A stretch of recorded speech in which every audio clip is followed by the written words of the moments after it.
Hello, everybody, and welcome to AI Biz Hour with Andy and John. I am your host, and we have Andy as co-host.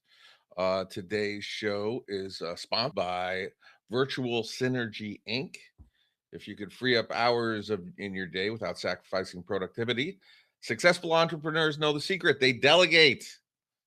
If you want to free up your time, get in touch with Visual Synergy Inc.com, and we're going to put them in the purple pill.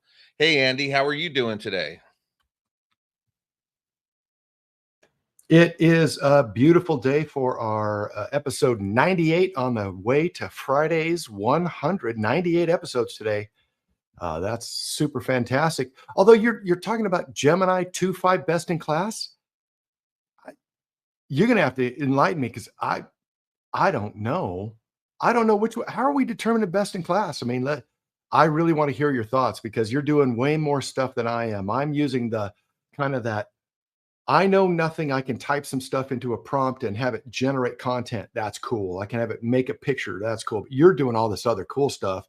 I definitely want to hear what you have to say about this because, you know, I've heard all kinds of things. And I'm really looking forward to today's conversation. Yeah, I mean, I there's that's today's lead. I'm you know, I think for coding and some other things, I mean, I know that ChatGPT just came out with a new ability to do images, and they're trying to really push it, and it's really upgraded because ChatGPT images were really stank. If you want to ask me, they weren't so good. That might be not appropriate, but and so I know that Sonnen says he uses Gemini on a regular basis. I know that Gemini has been I don't use I use Gemini if I have to. I mean, and sometimes when it comes to certain marketing things, I use Gemini just because it's a Google product. But I mean, the top trending stories today is that Gemini 2.5 Pro is topping leaderboards, and OpenAI's in terms of being recognized as a leading AI model. Now we don't have any, and it has ties that I don't know. I've gone to the Google platform that is for building AI models. I don't use it because it's super expensive. If you're enterprise level or a situation like that, or if you're an agency with a lot of clients that are giving you a lot of money, I can see reasons to play with it, but there are alternatives that aren't as expensive. I've heard nightmare stories about huge bills and whatnot. I would be concerned with just running agentic AIs um in a situation because you really don't have to if you have the computer. If you have the compute thing in your house that can do it, you don't really need to be buying tokens. So but if you have a big company with a lot of money, I can see why using these things. It's a really nice dashboard. Have you checked out the dashboard that Google has with Google Workstations for building AI agents? It's very nice. I I looked at it once or twice. Like I said, I've been working. So what I've been doing is I use Chat GPT and Grok primarily, Perplexity for searching, but I've been building a lot of AI prompts and user interface on a on LM Studio offline, right? So I haven't been using those things. So like I said, you're gonna have to help me. I do use Google's Gemma 3 Gemma 3, and then I have a couple of different iterations and sizes of their local LLM, and I've been using those. I like those a lot, and I've been using those on the back end on a local machine, but I haven't been doing as much with the other stuff. So anyway, like I said, I'm really looking forward to you talking about it because you know way more, and I'm really interested in hearing what you have to say. Well, I'm not sure if I know way more. But so yesterday on March 25th, Gemini 2.5, they have a good page on it. It says it's a think our most intelligent AI model to date, Gemini 2.5. This is directly from Google. from their page on technology. It's designed to tackle increasing complex problems. Our first 2.5 model, Gemini 2.5 Pro Experimental, leads common benchmarks by meaningful margins and showcases strong reasoning and code capabilities. I know that it is used. I know that like Alisher recommends using Gemini for coding. I mainly use Claude. I mean, it came out yesterday, so I don't think no one's going to really know the parameters or its abilities for probably till the end of the weekend. I mean, it does have some statistics here against OpenAI, Claude, and Grok, and so it says that its reasoning. Um, Now this is experimental reasoning, so it has these percentage. Humans last exam, no tools. So it on the Gemini 2.5 Pro page, it says it has 18% humans last exam reasoning knowledge. I don't know exactly what that means, but it seems to be quite above OpenAI. I really am not a huge fan of OpenAI. So it's got it says it's much better than OpenAI. It says it's about twice as good as Claude Sonnet.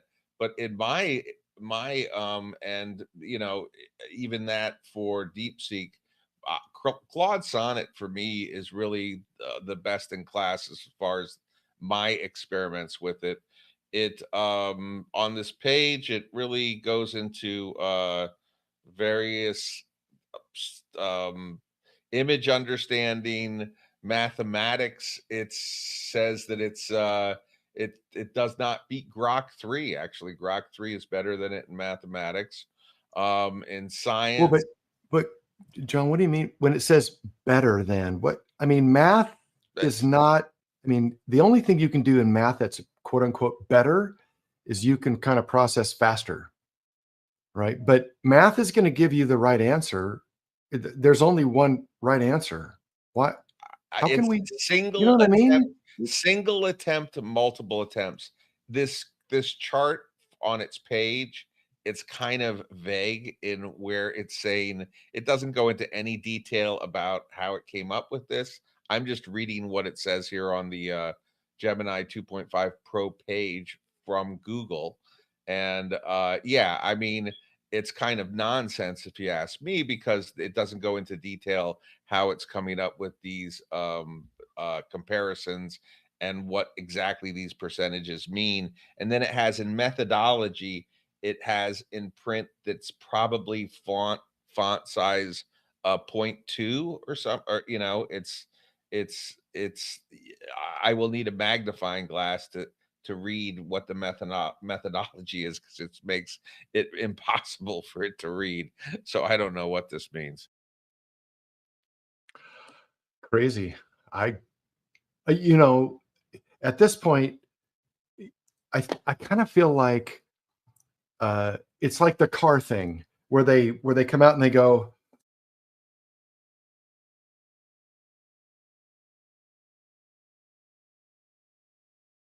Are you there, Andy? I'm talking, you know what, I'm talking on mute. Sorry. I was saying it's kind of like the car company, right? They come out and they go, "We are sedan. Well, it's got 262 horsepower and it'll go 0 to 60 in 7.1 seconds." And then the next car company, "We have 265 horsepower and we'll go 6.0 seconds." It's like, whatever.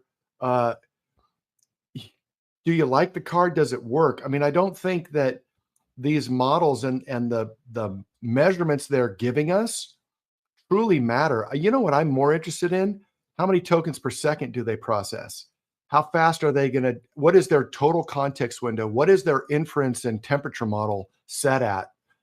Which inference is the amount of reasoning it does. Temperature model is how much it will vary from question to question. You ask it the same question, will it give you the same or a different answer every time? And then how fast is it actually processing? Is it, are you getting are you getting 6 tokens per second or 10 tokens per second or 100 tokens per second in response from whatever it is? And your context window is basically how much data you can put in and how much will it produce on the output coming out. Those are the measurements I care about, not whether or not it can absorb a picture. Because I've, or OpenAI just created a new, image generation model. And so I took a picture that I really liked, which basically came from when OpenAI was using Flux as their backend. And I really liked the pictures it generated. So I took a Flux picture from before, and then I put it in and I said, review this, create a prompt to reproduce this exact picture. And it gave it to me. And then I took that and put it in a new window and said, create the picture. Not even close. It was awful. And not that the generation was awful, but the fact that it would read the picture, create a prompt to then recreate the picture, and then the recreation wasn't close to the picture. It's like, well, yeah, duplicate that. It's kind of crazy. But anyway, I think the big thing is Google's promoting the Google AI Studio, where you can go there if and it's for business applications mainly. And now it says that the Gemini 2.5 Pro is attached with it. So I think that's the you know that is the cheese that is bringing everyone over to use Google's AI Studio. I think the main point of this is they want get people into the habit, or businesses, enterprise size businesses, to use the Google AI Studio. And well, have you used Notebook LM? Have you tried that? oh yeah, I've used that That's quite a lot. crazy. Yeah. I like that. But Yeah, I yeah, mean, my problem with Notebook LM is that it's hard if you put in a bunch of information into Notebook LM, it doesn't know where to go with it. You've got to be very strict about what you feed into it. It's not very good if you feed a boatload of information into it and then say, okay, out of this information, weave this narrative, or put it all together for this output. It doesn't do that very well. And then you can't go back in and kind of reprompt it to push it in a certain direction.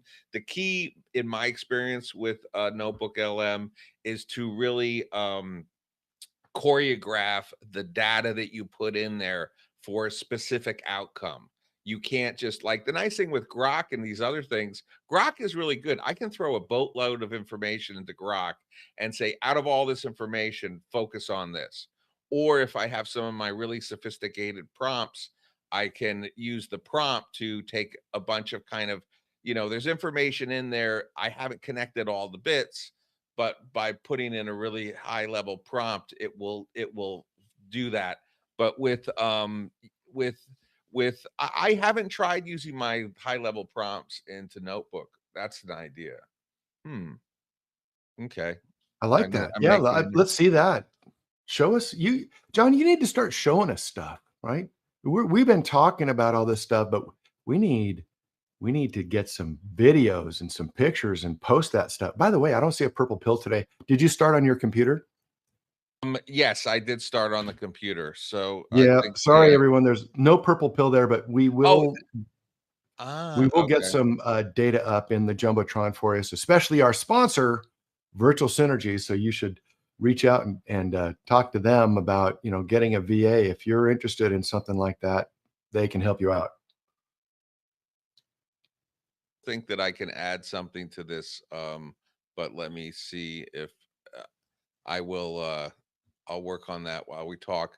I really hope that some people grab the mic today. It's really important. It makes the room a lot better. Everybody pretty much here is working on something, I'm sure. Otherwise, you wouldn't be here.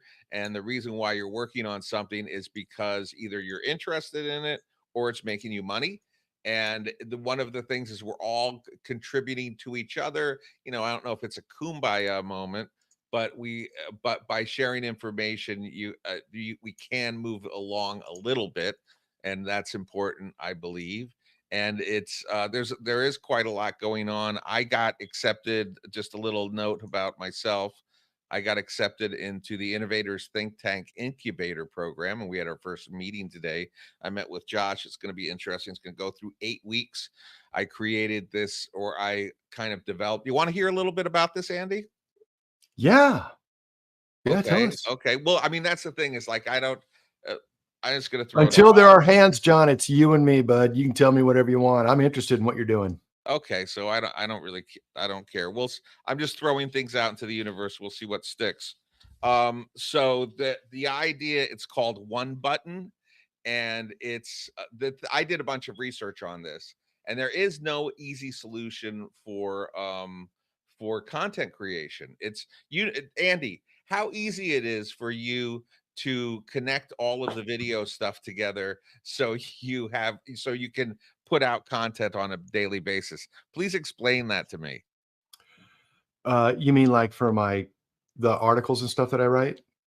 Just you figuring out how to get the feed to X, to YouTube, to Twitch. Like, Okay. is it multiple systems, or how are you? No, How what much time did it take you to figure all that out? okay, so right now it roughly takes 10 minutes to generate, edit, and post everything on my blog, LinkedIn, and Twitter X. It takes 10 minutes to do all of that. And it took me, I don't know, I would say probably, I iterated through this since, February of last year. So it's been more than a year now. What I started with was can I generate content and have it edited? Yes, it does way better editing than I can.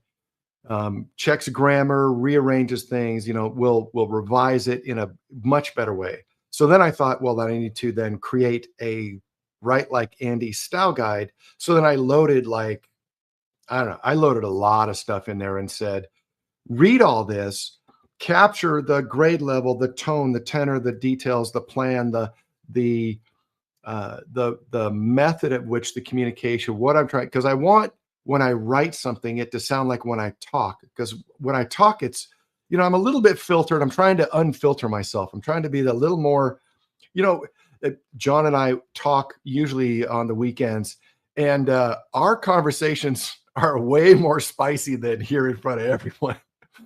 And so I'm trying to just kind of add a little more of that unfiltered spice. I need to turn my diplomacy filter off when we're just talking about stuff. But so I tried to put that into my writing, and then I took the writing and I created a style guide out of it. Created the style guide, then it started to generate content that sounded kind of like me, and then I've iterated it through, about every couple of weeks I run the last set of things that I've written through it and say, take a look at this now, and have it regenerate that. And so I've done that about every 2 or 3 weeks for a year and a half. So I have 50 or so of those iterative updates.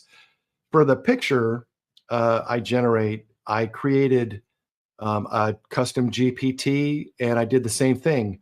Do this, no, more of this, less of this, whatever. And then I said, okay, write the instructions line by line for every one of them.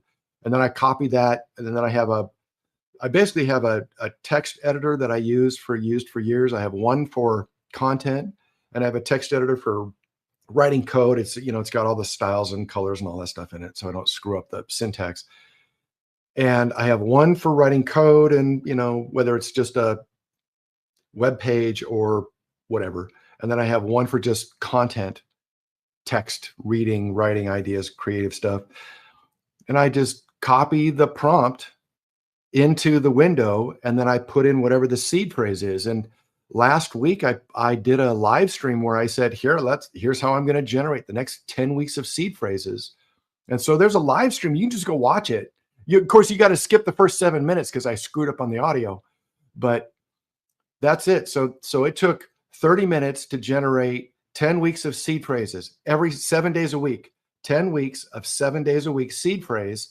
I have a primary theme, and then there's a weekly theme, and then each day there's a perspective of that theme. And then I just copy that into the seed phrase, run the prompt, check everything, do the edit, copy and paste that. I take the seed phrase and I put it into the image generator. Image generator creates the image. Seed phrase creates the content. I read through the whole thing. I have it read it back. I read it myself. I edit it. Then I have it read back audio to me. That's what takes the extra 5 minutes. Reads through. That takes about 2 minutes to read, 2 minutes for it to talk through, 2 to 3 minutes sometimes. And then once I'm good with it, I copy and paste it, and then I load everything up, and then I'm done for the day. And then any, so there every other hour, there's a standard prompt that gets, or some update that gets sent on X, some post.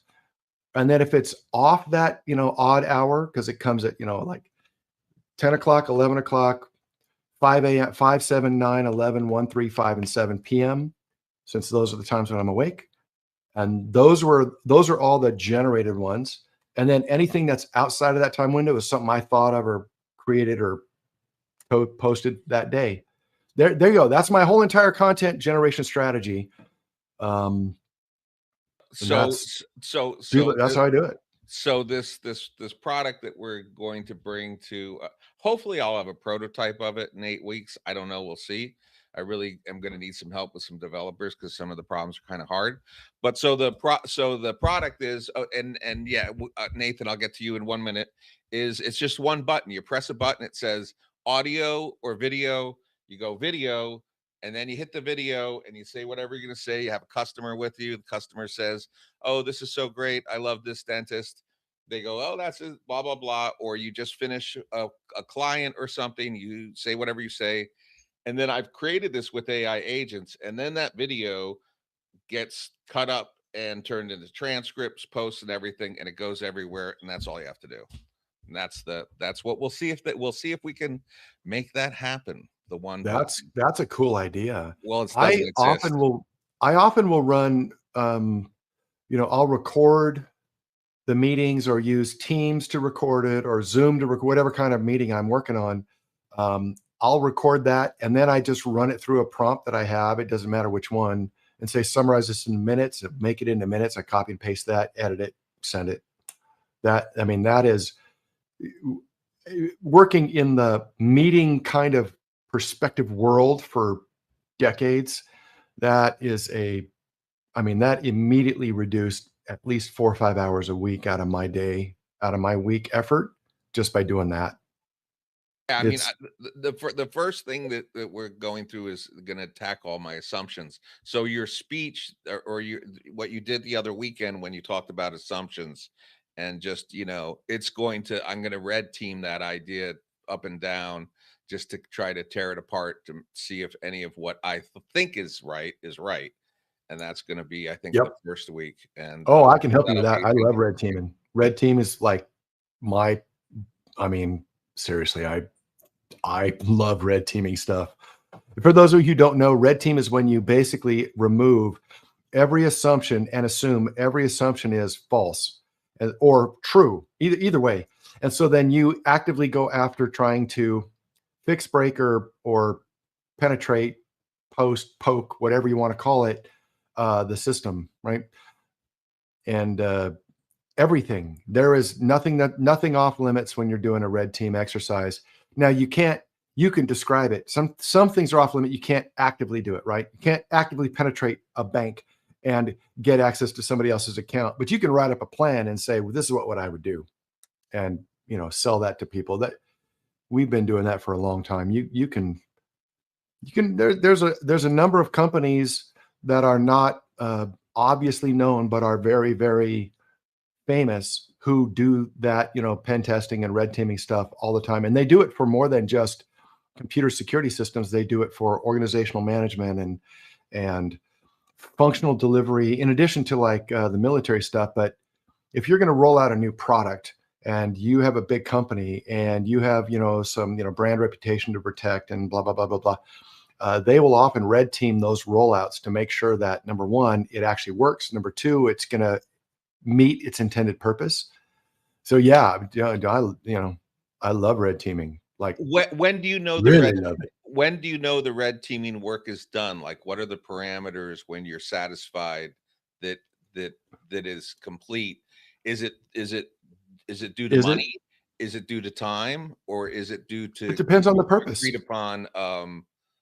Well, okay. So I'm going to describe computer security in a story, and the answer is it's never 0 and it's never 100%. Okay, so the story goes like this: describe and define the most secure computer you can ever design in the entire world. Okay, here's my example.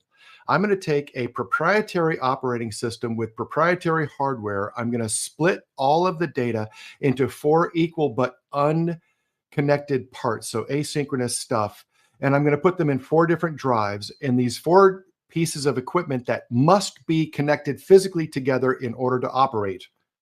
I'm going to separate those 4 pieces of information, those 4 computer systems. I'm going to put them on 4 different continents in 4 different systems or 4 different institutions that have physical locks in like either a lockbox or a vault. So I'm going to put the 4 different devices on 4 different continents in 4 different institutions inside either a lockbox or a vault, so that you physically have to go somewhere, go through that level of security to get that one piece of equipment, then transport all 4 of those steps into some centralized location, reassemble them together, repower them up, and then activate it so that you can get the data off the system. That's the most secure system I can imagine. Okay, good enough, right? Everybody got that, okay? Now, how usable is it? 0. It is 0 usable because you can't use it. It's in 4 different locations. You have to put it together in order to make the data usable. Okay, so what is the most usable system that is the most unsecure? Well, Windows 95 computer plugged directly into the internet with an IP address. Everyone in the world can get to it. Anyone can see it. Anybody can ping it with an IP, and anybody can literally break into it and get the data off of it. That means it's 100% usable, but 0% secure. So now's the question. At what level of security do you want so that it's still usable enough to accomplish your purpose, but secure enough to keep away the majority of bad guys? Now, the problem is it's never 0. You don't ever want that. It's never 100%. You don't want that because it's unusable. So then you have to choose. It's just a scale. Red teaming is the same thing. Red teaming is just a scale. When you get past a certain point, there's a diminishing return on the activity level to produce some other more thing. If you can eliminate 80 or 90% of your initial threat theater, your threat profile, it's probably good enough to go forward. Then you only have to watch and monitor the other 10% of the threat profile as opposed to 90%. So that's kind of the way to look at red teaming. It's never 100. It's never 1. It's some number. You pick the number to start with. 62.5% of your risk profile being non-mitigatable risks, or then you just go. Then you decide to go forward. That's kind of it. So that's how you decide. You choose beforehand. You pick your number. You do your details. Because if you can find something that's 100% vulnerability, no matter what you do, obviously you have to rechange and start over. But if you can just eliminate the majority of the risk profile, then you're probably okay. I see Tino and Nathan have raised their hands. Let's go to Nathan. Hey guys, there was something that we were discussing earlier that I thought was really interesting because I was having a conversation with our VP of engineering about it earlier today.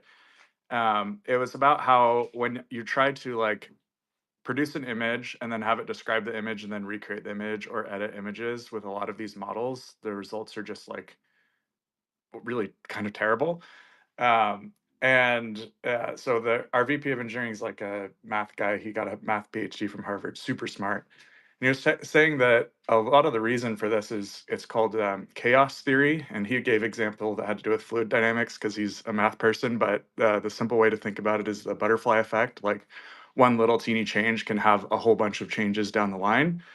And basically, because these are these like really complex neural networks that are designed to produce nice looking images, they're not designed to like make some small change. You can get these crazy results where it's like if you say, you know, slightly change this text, it'll like change text clear over on the other side and then like change the color or the background or something like that. And I think that that's really useful context for thinking about how these image models work. And I've found that it's especially difficult with like more raw image models like Midjourney, which is like there's less kind of like in between that's happening. But I just thought that was really interesting when you mentioned that earlier.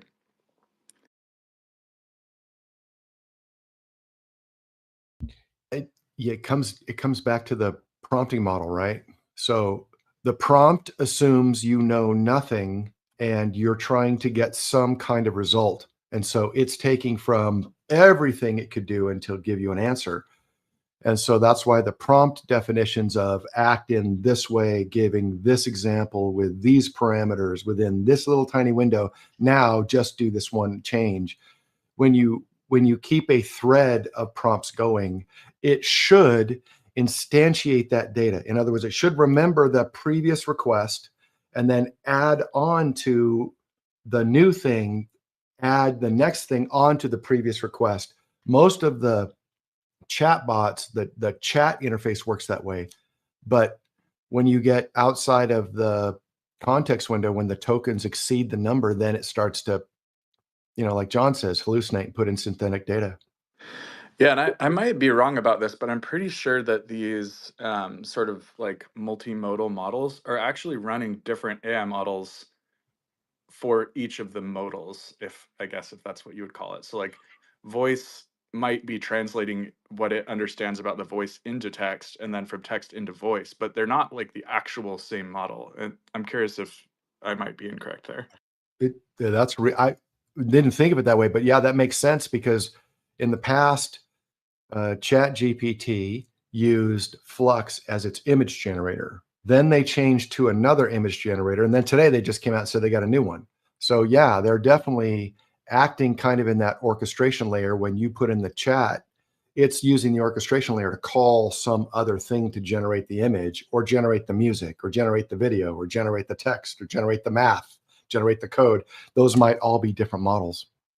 Yeah, and what I noticed this originally, I actually took a picture of music, like written out music, and I said, what song is this? And it was really, really easy. Like I do some, music stuff. It was like Mary Had a Little Lamb or something silly like that. And it could tell me everything you could ever talk about in terms of like the musical theory of it and like what the notes were, but I had no idea what it actually sounded like, and therefore it could never figure out what the actual song was. And so if you think about it that way, it's sort of like you have to have a really long context and prompt to like get really good results out of just a blank chat model. But if it's just like summarizing an image in words, think about how much more summary there would need to be if you were just to prompt it directly. Like you'd have to have a gigantic summary of the image in order to actually get something reliable. I do. In fact, I have I have a couple of really interesting prompts. One is to create the content, and it keeps adding because I need to add more and more things into it. And I rearrange them, put this grammar part first or the content part second, and the tone third or whatever. I switch those around. But I also have the same thing with the image generator. The image generator prompt is 30, 40 lines. The content prompt is 15, 20 lines. But I also have a style guide that I say, here's the style guide, right? Read like Andy. And then I have, here's the reference to the style guide. So it's reading the style guide into the context window, then running the prompt for the generation, and then it generates the output. And then I'm getting good results with that. But yeah, same thing, right? Orchestration layers, just like anything you do when you're coding. First you do hello world, then, every single computer programming class in the world starts with hello world, and then it goes into how do you do hello world and then call something else and then add something to something else and then retrieve something from something else. You do that in whatever language that's pretty much the primary purpose of those languages. And then it just gets complicated because some of them do image better or data better or instructions better or whatever. So I totally see that. Timo, I see you got your hand up. What's up? Hey. I was laughing that all these AI spaces are turning into cybersecurity spaces, but they are. Yeah, you only forgot the what we call the residue risk, which needs to be always to analyze. So when we know what the possible risks are and what if something happens, then we do need to analyze the residual risk of what the consequences might be, what are the actions and whatnot. So that is something you forgot to mention. But other than that, I like your explanation on the risk analysis. And yeah, red teaming is fun, especially the physical pen testing where you try to get into buildings and whatnot. So we occasionally do that with our employees. For instance, leave USB sticks lying around and see if they call home. And because the policy is never insert any USB sticks to any of the work computers, so that is something that we randomly do in the office and so on and so on. So it's all good fun, and obviously we do scan our endpoints and whatnot. But yeah, it's with these AI models, it's a whole nother ball game. Just like what happened to Grok, somebody kind of skipped the red teaming and it was spewing out the chemical weapons instructions and whatnot. So things can happen if you don't pay attention to the security portion of it. And what else? I had something in mind on the what you were talking about, the prompting and whatnot, but I kind of forgot. I'm driving the car, so yeah, I'll get back to it if I remember. Yeah, I purposely didn't talk about things like regression or residual risk at the end because I wanted to just share the basic concept with everyone to see if we're going to have a deeper conversation, because the first conversation is, can you get into the building? Can you connect to the computer? Can you start typing stuff into the computer? And if you can solve that problem to what John was talking about, then you're 50% of the way there. Because if you can keep people out of the building so that they cannot type on the computer, that's one level of risk. And the way I describe it is really simple. If somebody's mad at you and they want to punch you in the face, it's really hard for Timo to punch me in the face. He's on another continent, on the other side of an ocean. He's going to have to fly for 12, 14 hours to get to where I'm at. It's going to take a long time for him to get here to punch me in the face. But even if he gets here and he's on the other side of a locked door, he still can't punch me in the face, right? So the only way you can get punched in the face is if you're in the same physical location, arm's reach or 2 arms reach away from you. You get somebody within 2 arms reach away from you, you can punch him in the face. You may get tackled and a bunch of other things, but you can punch someone in the face. You're within 2 arm reaches of them. I don't care who it is, anywhere, anytime, period. You can. And so the point is, it's always in red teaming and security and thinking about, layers of abstraction. You're simply taking one step and you're saying, if they're this close, this can happen. Okay, so let's keep them away from there. What's away? Everything else, right? And then you go the next step. What's away from that point? Everything else. And so you just kind of continue to create 3 or 4 or 5 steps of either abstraction or obscurity or some kind of barriers or walls that you can get through to get into that. AI makes it super easy because you can just ask it, hey, what's the easiest way to get to here? What things will I have to consider? What things will I probably have to go through? And it'll just tell you. Anyway, Timo, I see you put your hand up again. Yeah, and it's the AI. I think, I'm not sure if it's still out there. There used to be a cybersecurity fine-tuned LLM. It was called White Rabbit Neo. It could do a lot of like malware snooping, and you could actually build malware with it too. So I think it could be out there. So I remember that it was somebody bought it from the original person who fine-tuned the model and put up the website. But it was really, really good because it was just plainly for cybersecurity purposes. And it's an interesting, I think it's a good way to understand prompting too, because the logical thinking when you have to do pen testing is like you said, poke everything.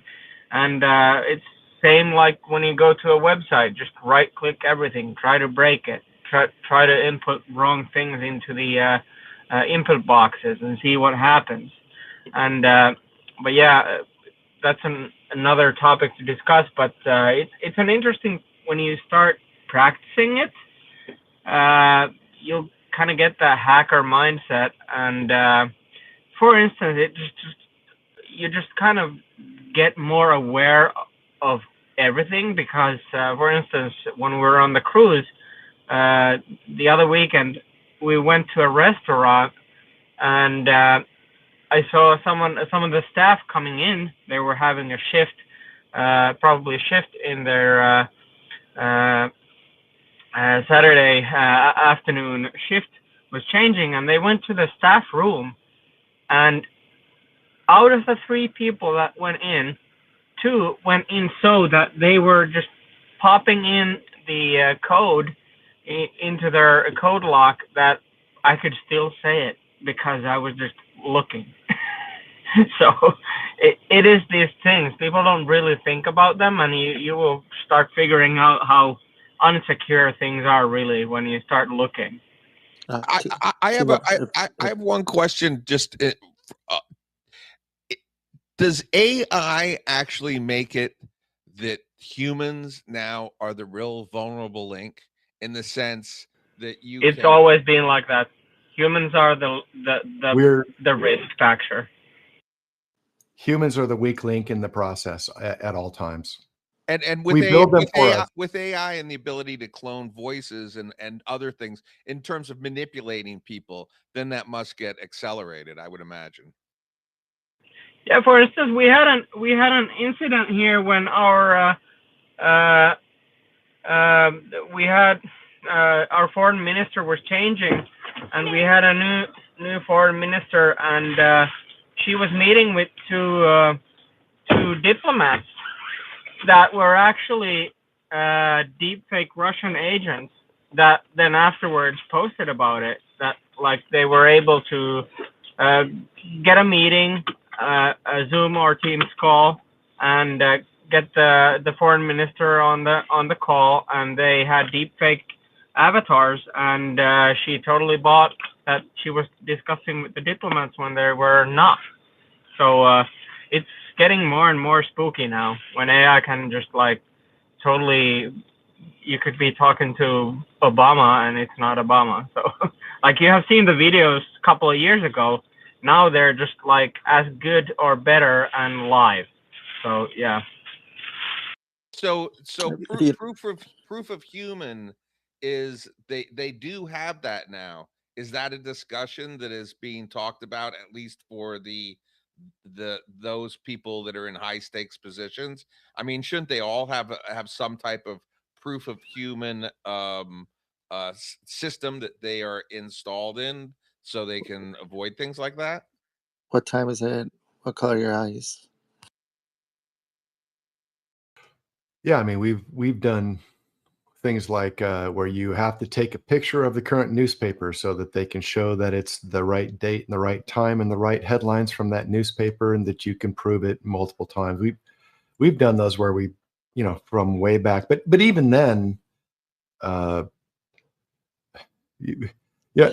love this topic, by the way. It's a fascinating topic because humans decide things. They make choices, and then they execute on those choices based on their own decision-making process. That never changes.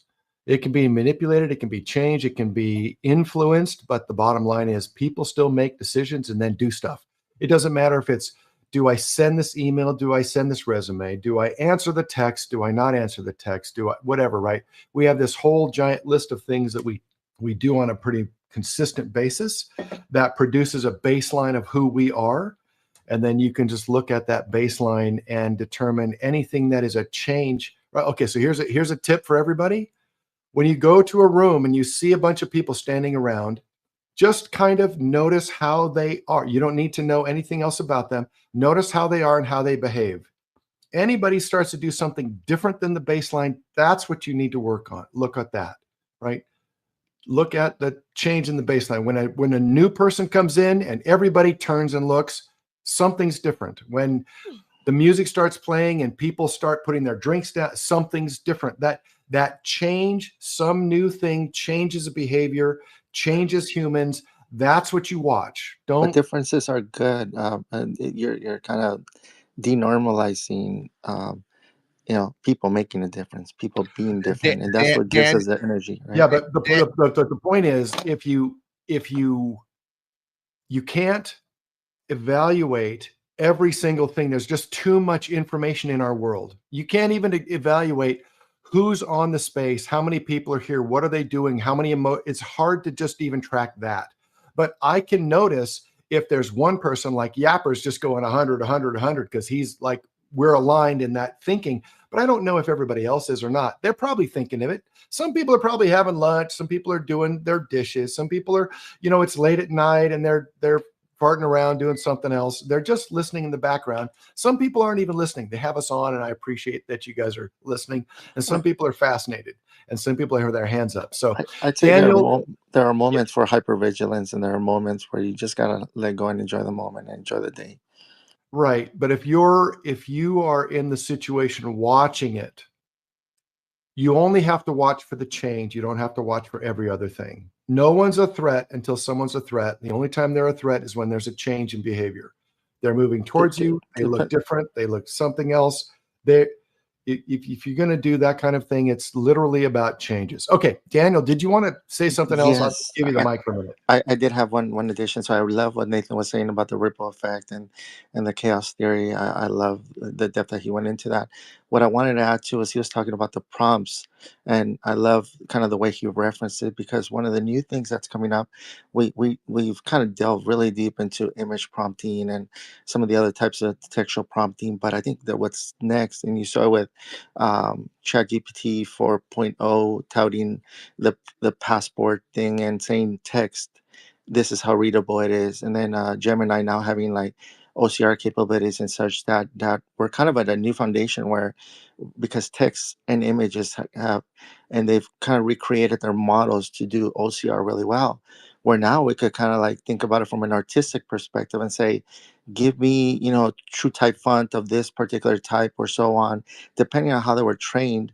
Maybe this is where artists now could start looking at it and saying, you know, delving deeper into their prompting and now asking for specifics that an artist or somebody that's kind of creating like a article would think about, and would, from a professionalism perspective, determine to see if it actually abides by that, based on how these systems were trained. Were they just trained plainly on text, or was it telling them, it's using Times New Roman, it's using, Helvetica or so on, and it's doing these type of things and so on.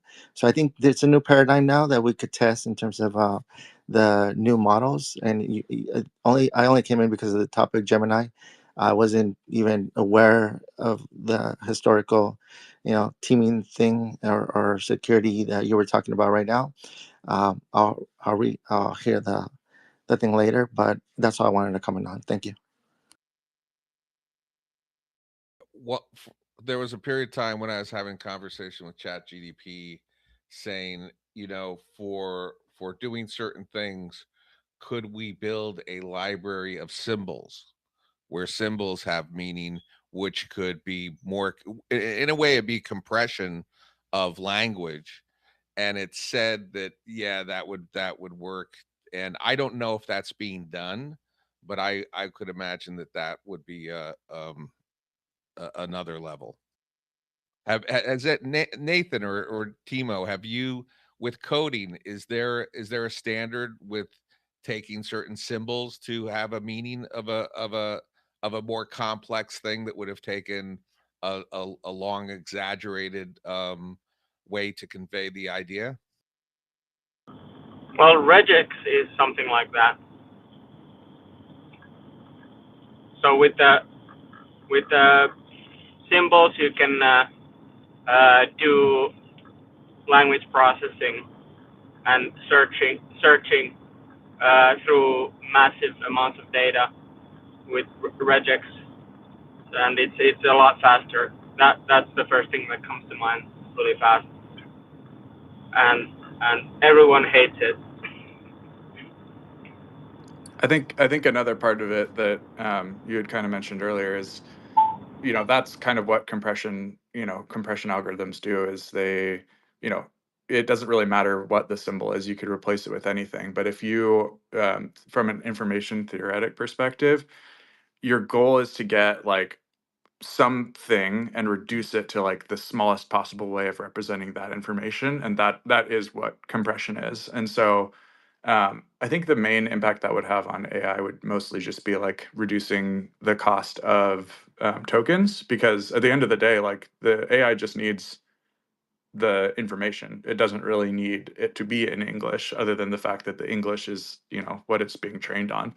But if you just ran the same compression algorithm on all the training data, you could probably get a really, really far more efficient AI model, and just, you know, output the results via the same decompression algorithm.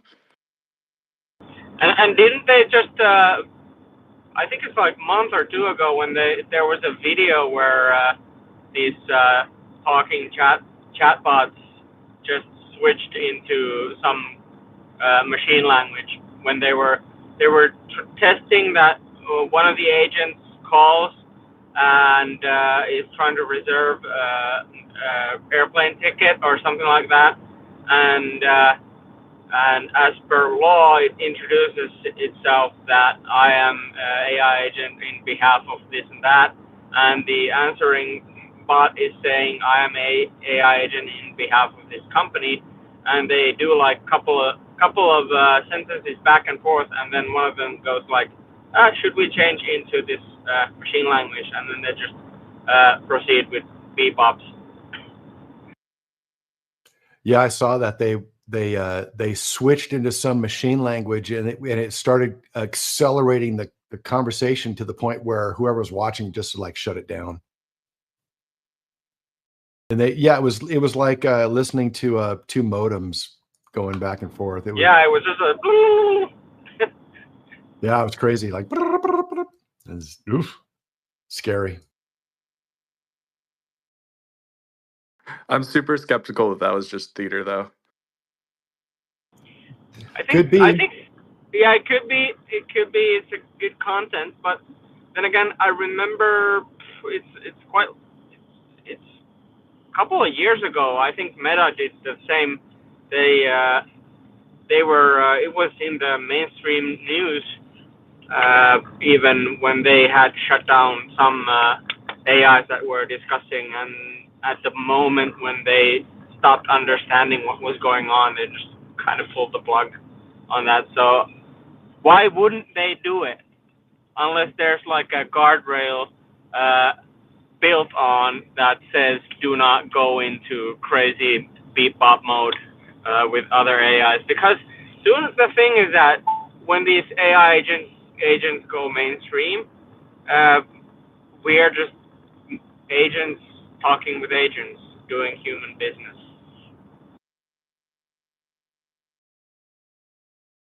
Yep. Yeah, that's. Yeah, Go ahead, John. Go ahead, John. I wasn't going to add anything, but that's probably going to bring in a lot of new, complicated situations that we're not even aware of yet. I see we got some hands. We've got 7 minutes until you have to go, Andy. So why don't you lead the way? Let's go. Okay, so Yapper's had his hand up. Let's go to Yapper, then Daniel, then Stanin, then Jeff. I was just going to touch upon kind of what John was saying. I saw this multiple times. I'm a former Black Hat marketer in a past life. We've been using deepfakes. We've been using a lot of this automation for years. About 2017, when the Trump tokens were really big, 2016, a lot of that stuff was deepfakes of Trump saying stuff and supporting the tokens. That's been going on for many, many years. We tried Biden for a little bit in the space, but Biden didn't work. They tried Kamala, they tried most of the stuff. So this is why you now see a lot of people have, when they're getting called to, you have people like saying that, grandma, they're calling their grandmas or grandpas or family members and saying, I'm stuck somewhere and I need money and stuff like this. This has been going on for years now. This is why the FTC and other places have been starting to spam more numbers and started saying spam risk and started doing certain changes. Also, you asked John if this is going to make it more easily available to manipulate. Yes. I mean, this is why a lot of big letter agencies, even some other agencies, are now going back to pen and paper. So you have these people going back to pen and paper because they're afraid of this. So yeah, it's getting even more relatively available. This has been around for a long time. So now you have 13, 12, and 11-year-olds that are running the space doing all this. So it's going to be a very interesting time for us out there, and people just need to stay vigilant. That just ends my yap. Oh, one more thing I wanted to add is we live in a dead internet theory, guys. If you haven't read about it, go read about it. Most interaction online is not humans. Most things that happen online is automation. Most things that happen is manipulation. We're living the dead internet theory. Humans can change that, though. That ends my yap. Excellent. I'll look that up. Andy, you want to we'll go to Sanan and Yeah, then, let's go to Sanan and then Jeff G. Hey, Sanan, what's going on? Hey, sorry, just a sec. I think we have bigger problems to solve than this. AI can do anything. So if you have $1 million and you go to whichever AI and ask it to give you some ideas and so on and so on, and you go to invest and you are not accredited investor, you're immediately blocked. And there are regulations, say B, D, the Act of 1039, and so on and so on. So every advisor in finances needs to obtain certain licenses. 2 to 3 of them are mandatory. What guidance AI can give you is something that is pulled from the internet. Now, something that happened was the education for non-accredited investors through the social media like Facebook, YouTube, and then they were having these podcasts. That's the one thing. A problem of regulations and policies and everything. So security really is more about, let's say, the data being processed through the systems if it's going to leak or something like that. And another example also about AI. So the reason why we didn't put the AI to call is because US is having the most rigor regulations and laws on solicitation. So if you plug in an AI to keep calling, you can end up to pay huge fines, even if you are using out of the country call centers. So there are plenty of things why adoption, why technology and its adoption is delayed and it takes time and so on and so on. So for the things that are on personal use, I can say it. Let's say you also ask for the healthcare advice. None of the AI is HIPAA compliant if it's not under the FDA regulation or with the healthcare product and so on. So I think whatever happens, it really doesn't matter. It really need to be smartly implemented, and I love the discussion because it's about value creation. So if it can create a value creation for the business to improve operations and stuff, that's for sure a big thing. But out of that, like, I don't want to sound skeptic, but I don't even believe in 10 years we will be anywhere there. Like even the robots, what if robot fails? Let's say you are on a carpet and carpet is not like completely flat. You, I don't know, stumble yourself or whatever, you fall, robot falls at you, and then you are going to sue the company, even it's not robot's fault. But then you expect that robot to like do flips and jumps and all of the stuff and everything and so on and so on. So there are plenty of obstacles and hurdles to really see the security scale and scale in general of it being something massively used in terms like, yeah, we are running things with this and that. just because we can. And this is again going back to AGI and ASI. And something last night I mentioned on a space.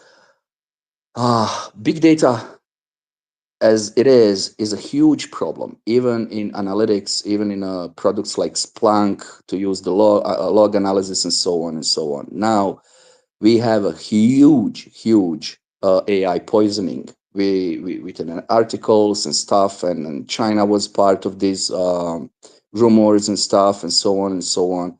So I wouldn't be that much concerned about security if it's not like internally used, because it's open. It grabs everything from out there.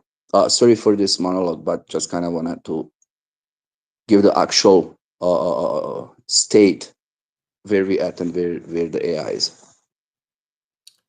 Yeah, it's thanks, Dan. And that it's a fascinating world we live in today. There's all kinds of big data and information, and I just want to thank everybody for joining. We're going to end this first hour. John's going to go on with after the show here, but just make sure that if you need a virtual assistant, that you use Virtual Synergies, just like John Carlo done, and like Justin Results French has done, and there's a number of other people who've used Virtual Synergies. Make sure you let them know that you came from the AI Biz Hour. And with that, I'm going to leave. And John, I'm going to hand this reins over to you. Thanks again for everybody for listening, and have fun in the after show. Thank you, Andy. And yes, it's the end of the first hour. So Virtual Synergy Inc. is our sponsor. And if you could free up some hours of your day without sacrificing productivity, successful entrepreneurs know the secret. They delegate, and they have virtual assistants, and they handle all your administrative tasks, from emails to administrative work scheduling, so you can focus on what matters, and that's growing your business. So I highly recommend that you give them a try if you need some virtual assistance. I was going to follow up with you, Shannon, for a minute there. Yeah, the roadblocks to the promised land are going to there was this new today I saw a dog with a machine gun strapped to its back. It was a robot dog. Those can be deployed because there's no regulations when it comes to that type of work in a specific theater. But so those might go unencumbered, while other things will be more encumbered. Any thoughts? I don't think so. It can be deployed because there are Geneva Convention and other war regulators. So it's not defined. So that's all promotional videos. Like, I have a dog with a machine gun. I have a dog as a policeman. I have a dog like a this and that. What may happen if it's not regulated by these conventions, either internal by the government or country, or international in terms of like Geneva, the state of warring and everything. Many people can get sued. Of course, these are going to be like very long, exhausting cases, but none of it is regulated. I haven't seen anywhere in the public, except in China, police is showing off with the dog, which was on a side of vitrinas, not on a side of the public, which again states it's far away from human interaction. Like dogs, canine, did gone through the process. I think, don't take me for serious, but I think about like 10 to 12 years to being adopted, and the first canines were adopted for the drugs. You can Sorry for interrupting. you can actually use flamethrowers on dogs, because flamethrowers, a human can own one. So like Shannon said, the regulations is what's cutting people back. But you can see in Mar-a-Lago that there are dogs patrolling, and they do have flamethrowers. There are people out there that do that. But like Shannon said, a lot of that stuff and most of the videos you see on this is just them selling, to say what's coming, to fear marketing, fear stuff like that. And another thing that was pointed out, I mean, Shannon said this couldn't be bought for 10 years. I mean, look at the box office. Look how bad it's doing because of certain people not buying it. So we're sitting in a room saying that AI is going to do this and that, but there's just so many pressure points that big corporations and big places don't want to implement it, but they want to push it on the lower levels because it's money. And that's what I always tell people, to be very, very careful. And another thing is, the algorithm has always been easy to manipulate. So why isn't an AI easy to manipulate? Look how much they hallucinate now. I mean, if you put I, in certain things, it hallucinates a lot. That ends my yap. AIs are so, I mean, I was feeding some stuff into some LLMs the other day on something that didn't have a lot of data in, and I totally changed its idea about a certain subject. And so that's why you're seeing all this crazy amounts of spam articles all over the internet by big players that are trying to manipulate ideas about X, Y, and Z. And there's no Google's been around for 20 years. Their algorithm, they've kind of really, tried, put a lot of work and effort into trying to determine what comes up. Where these LLMs, they're been unleashed without any of those uh, test cases and all this other stuff. So yeah, it's pretty wild west out there, which was like the internet when it started. Do you want to follow up, Sanan, or we'll go with Fran? Oh, I will just quickly, like in the US, it's so why everyone loves the US. It's open market and it gives you like start running it until it's regulated. Um, uh, Too bad the Timo left. In EU, AI is still not allowed. It's super highly regulated. Like you cannot come up with the Gemini and do the shit you want. You cannot come up with the ChatGPT and do the shit you want, like you can in the US, because they still don't know what it can cause. But internally, yes, companies are using it for their internal purposes. Sorry for this longer. Oh no, not at all. And I just so what outside of the U.S., where is it unencumbered? Is it unencumbered in Dubai or any other places, for your knowledge, Shannon? I mean, Dubai is same like US. It's ruled by the family, so whatever you can do, you go and do it. Um, I know in Korea, I don't know about China, that technology is enabled for a long time. The way of AI being used is still internal. So the videos I'm seeing, let's say this China and this April, I'll visit there. Uh, like I don't believe everything I see. That's the first thing. And then yes, they do have a technology. Yes, they do have these models and all of this crazy stuff. But is it publicly used? I think in terms of street cameras, like for the social score, credit score, whatever it's called, and stuff, definitely it is. Is it processing like huge amounts of the data? Yes, it does. But let's say if you buy Xiaomi car and you have an accident, why then the ticket goes to you? Why it doesn't goes to Xiaomi, who enabled the smart AI whatever thing, which made this accident and stuff?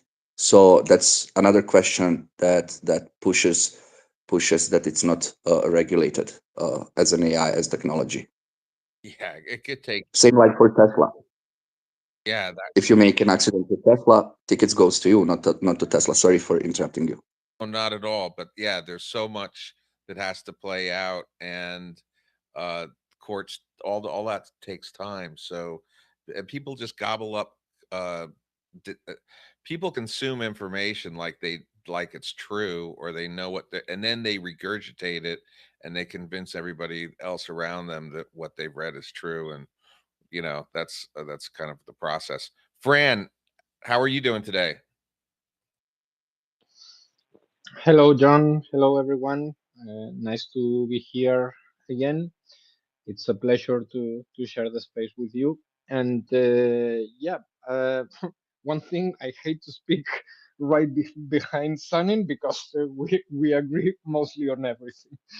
but yeah, it's the thing with regulation, and it's an issue in AI and in many other things. But of course, fields and sectors like fintech are heavily regulated, and of course, as Sanin was saying, a lot of companies are not how it's called are not aligned with HIPAA directive, or here in Europe the DORA directive, or the new MiCA directive related to tokenization and so on. So the problem of regulation is a struggle to many companies in order to improve their businesses and to grow their markets, because maybe you can start somehow some small projects or small business without much regulation, but at some point you need to adapt your company to the regulations. And also there's an issue, as Sanin was saying, no AI complies with not even with GDPR and data protection regulations, both in the United States side and in Europe, because they claim they do, but at the end they don't. It's completely unsafe to share sensitive information with either ChatGPT, Grok, or Gemini, or whatever model. Especially if we talk about the Chinese models. I'm not I'm not gonna go deep on commenting about Chinese models, but yeah, it's an issue. That's why companies that require at some point to work with sensitive data, and it hasn't to be like very complex business companies. Think about, for example, just an accountant. If an accountant that wants to improve his performance with artificial intelligence, he cannot do it with ChatGPT or Grok and so on. He certainly needs a private infrastructure with an open source model that is deployed in a private server, with with all the security measures, because an accountant is handling uh, very sensitive data, especially accounting information, for all his clients that are sole self-employers, sometimes on small companies or big companies that he's providing services to. So you don't have to be like a huge company working in health insurance and so on, that are working, of course, with highly sensitive data. Just a simple accountant, well, not simple, a normal accountant that has 100 clients. You don't have to be like a huge accounting firm. If you want to speed up your work and your business with AI, if you want to use AI to help you to make those services, to provide those services, you cannot rely on either ChatGPT or any other model that is in the market, because you are risking the information of your clients to the model, because even OpenAI says we don't use your data, your input data, to improve our models if you opt out clicking here. That's complete bullshit. They use every single input that you do in ChatGPT. They keep it. They never remove it, and it stays there forever. And they use it to improve their models. They might at some point, depending on how they handle that. That's something I'm speculating. I don't have information specifically, they might anonymize some or part of that data that they are using. But if they do anonymize that data, is in order for them to prevent being caught by using that data rather than protecting specifically your data. So at the end is, as I said, you don't need to be a high-end top engineering or whatever business in order to need to rely on private infrastructure if you want your business to grow and to be more efficient by using AI. So, Fran, just for everybody to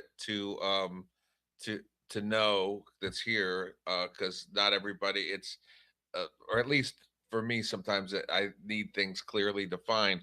Can you just give a quick background of a quick synopsis of your background so people know, and what do you define as sensitive data? Because not, someone might think just their bank account information, but it's probably more than just that, right?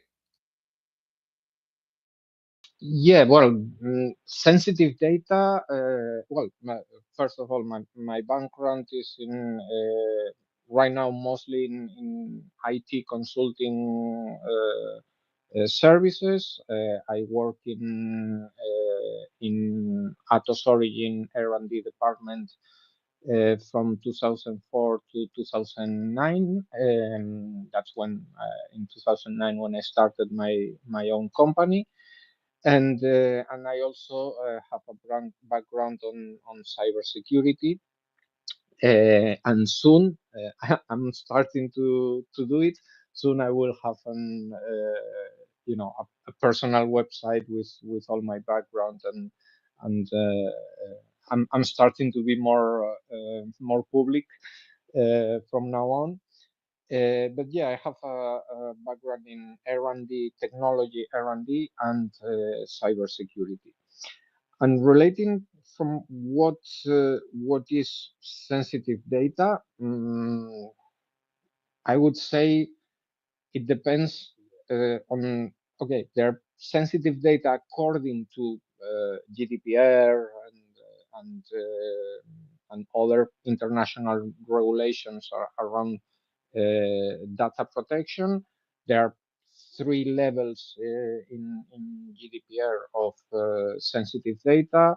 Level one is, personal information regarding your phone number, email, personal address, or business address. The basic information that is related to a person or to an individual or to a company.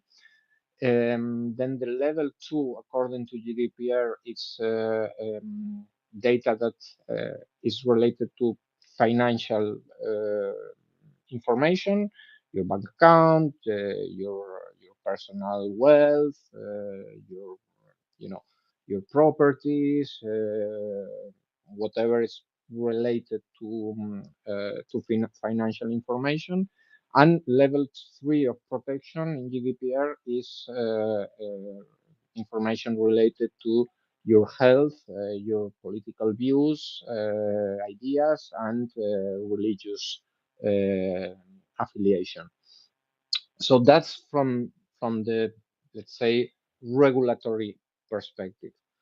But if you ask me what I think is personal information, I think that everything but your name, it's personal information.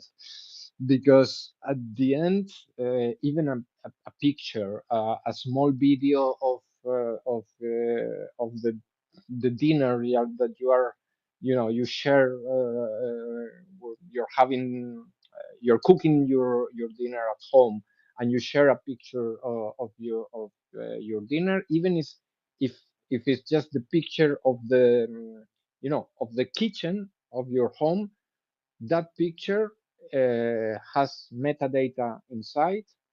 That metadata can be tracked with different what's called, with different applications, with different methods of cyber intelligence. So even a picture that does not show, you know, the outside view of your home, that of course once you show, you know, the outside view of your home, you can be, you know, doxed and find out what's the position. Even I don't remember specifically what was about, but someone make a picture, upload a picture of the sky, of the night sky of his home, and I don't remember exactly what was the person or related, but someone, just by analyzing the stars on the picture, they managed to track the person like in an area of 1-2 square kilometers and so on. So from what, if you ask me as an expert on IT and cybersecurity, everything but your name, it's private information. And yeah, if you go to the regulatory perspective, yeah, there's personal information, financial information, and health, political affiliation, and religious affiliation, 3 levels of different kinds of protection that are required in order to, depending on what is in your database, you need one level, level 1, level 2, or level 3 of protection. I don't know if I answered your question. Well, I mean, that's interesting because everybody who's on X is violating that. Everyone, I mean, it's Yeah, definitely. and then if we get these robots in our home, there's going to be absolutely, I mean, if you have a what is it, a smart appliance, you're violating that. But I mean, we don't know specifically which ones have microphones in them and not. I mean, to a certain degree, most people aren't aware that your smart TV has a camera in it, or some of them do, some of them don't. But yeah, my Mac has a camera in it. It has a microphone attached Yeah, to it. I never connect my smart TV to the internet. Never, not even. I mean, when you need to, sometimes you need to update the software of the smart TV, and then yes, you connect to the internet, update the software, and then physically disconnect. Not disconnect the Wi-Fi, the wire, everything. It's huge dangerous because smart TVs are based on Android, and you can do a very fast research using even ChatGPT, Grok, with deep research, and you can have a, you know, a fast research on the Android software, based device security, and you will be shocked how easy is to hack an Android device. Very, very easy. Of course, there are some phones that, besides the Android vulnerability, they have established or improved a little bit the security, but from what's called, from physical perspective. I mean, in the chipset of the phone, some companies have been improving their security regardless the Android system itself is very unsafe. But for sure, trust me that smart TVs have made zero effort, or maybe have made negative effort in securing those devices. So it's highly dangerous to connect your smart TV to the internet. So it's even for Netflix and so on. It's better that you connect your computer to the TV, and from the computer you play Netflix on your TV from the computer.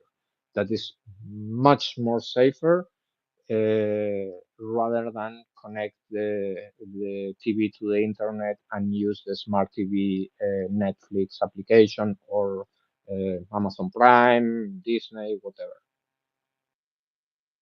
uh, it's like, so there's going to be a lot of people that are going to, just because of status, they're going to want to show off the robots to their friends and family. And most likely they're going to be large asset holders.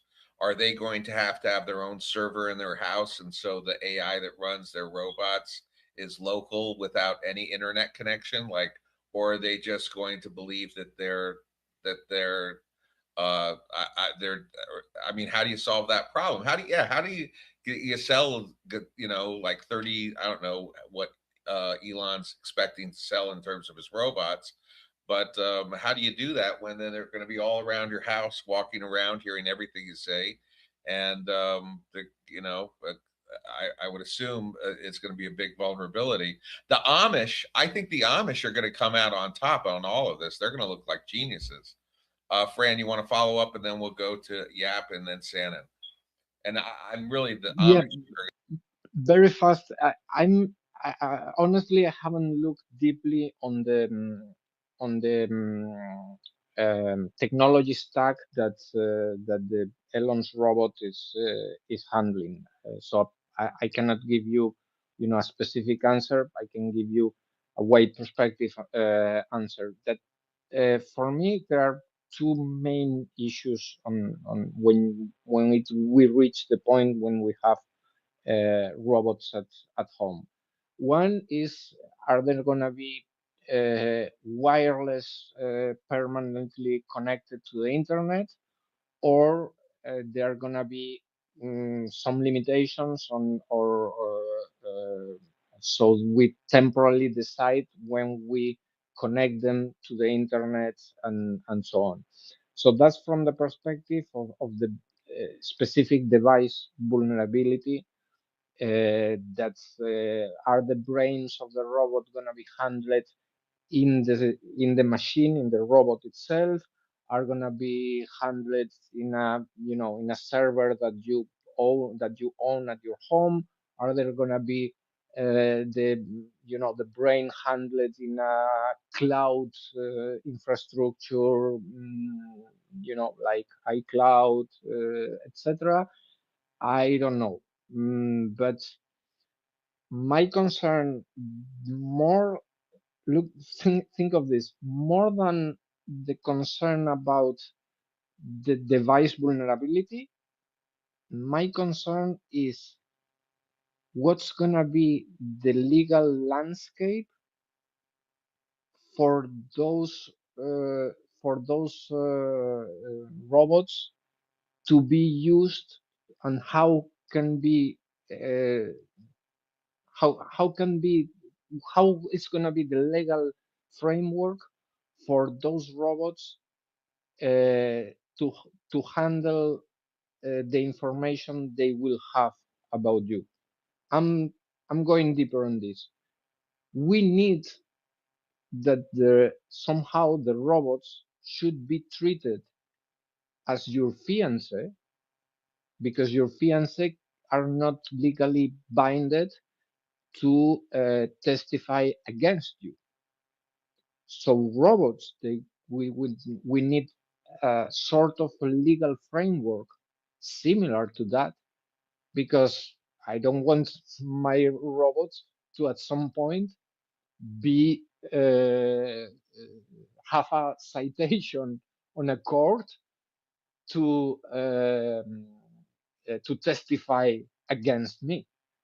So there's two issues. One, of course, the specific um, um, um, technology security, the device, the robot itself security, that I hope that the firms and that they go that they provide these robots to the market. I hope they will make better effort than smart TV producers in order to secure the devices. But even besides that, we need some sort of legal framework to protect ourselves as your father, your son, your wife is not legally binded to testify against you in a court case. So we need some legal framework at some point, similar to to the family relatives that all legal frameworks in modern countries, in Western countries have this. We have this framework. Absolutely, and yeah, that brings up a lot of interesting problems that need to be solved. Well, I'm going to do a little house cleaning here for a minute. I'd like everybody to go to my account and sign up to the newsletter. The newsletter, what I'm doing is I'm transcribing our spaces, and then I'm putting the newsletter, the condensed version, because there's a lot of really good information here, and you'll find it through the newsletter. Also, there's going to be a bunch of other things. Jason, who's a regular contributor here, who's here today, he created a Discord community for devs that come here on a regular basis, and we're putting together a little test to get into the Discord community, which is going to be kind of fun to kind of see if you're a competitive dev, and you want to see if you can make the cut. I'm going to be putting that link up to my account, and so it's going to be a bit of an elite group of people that can actually show and prove that they can do what they can do. But it's going to be very valuable for the people that are members of it, because it's going to be important to have that community here on X, and it'll be attached to this. So there's a lot of things going on with the space, on and off the space, and highly recommend that if you feel like you're a really good dev and you can you want to get tested, you can DM me or whatever. We'll get you the link to the Discord community and see how that grows. It's going to be very exciting. And then also, please go to my account and join my newsletter.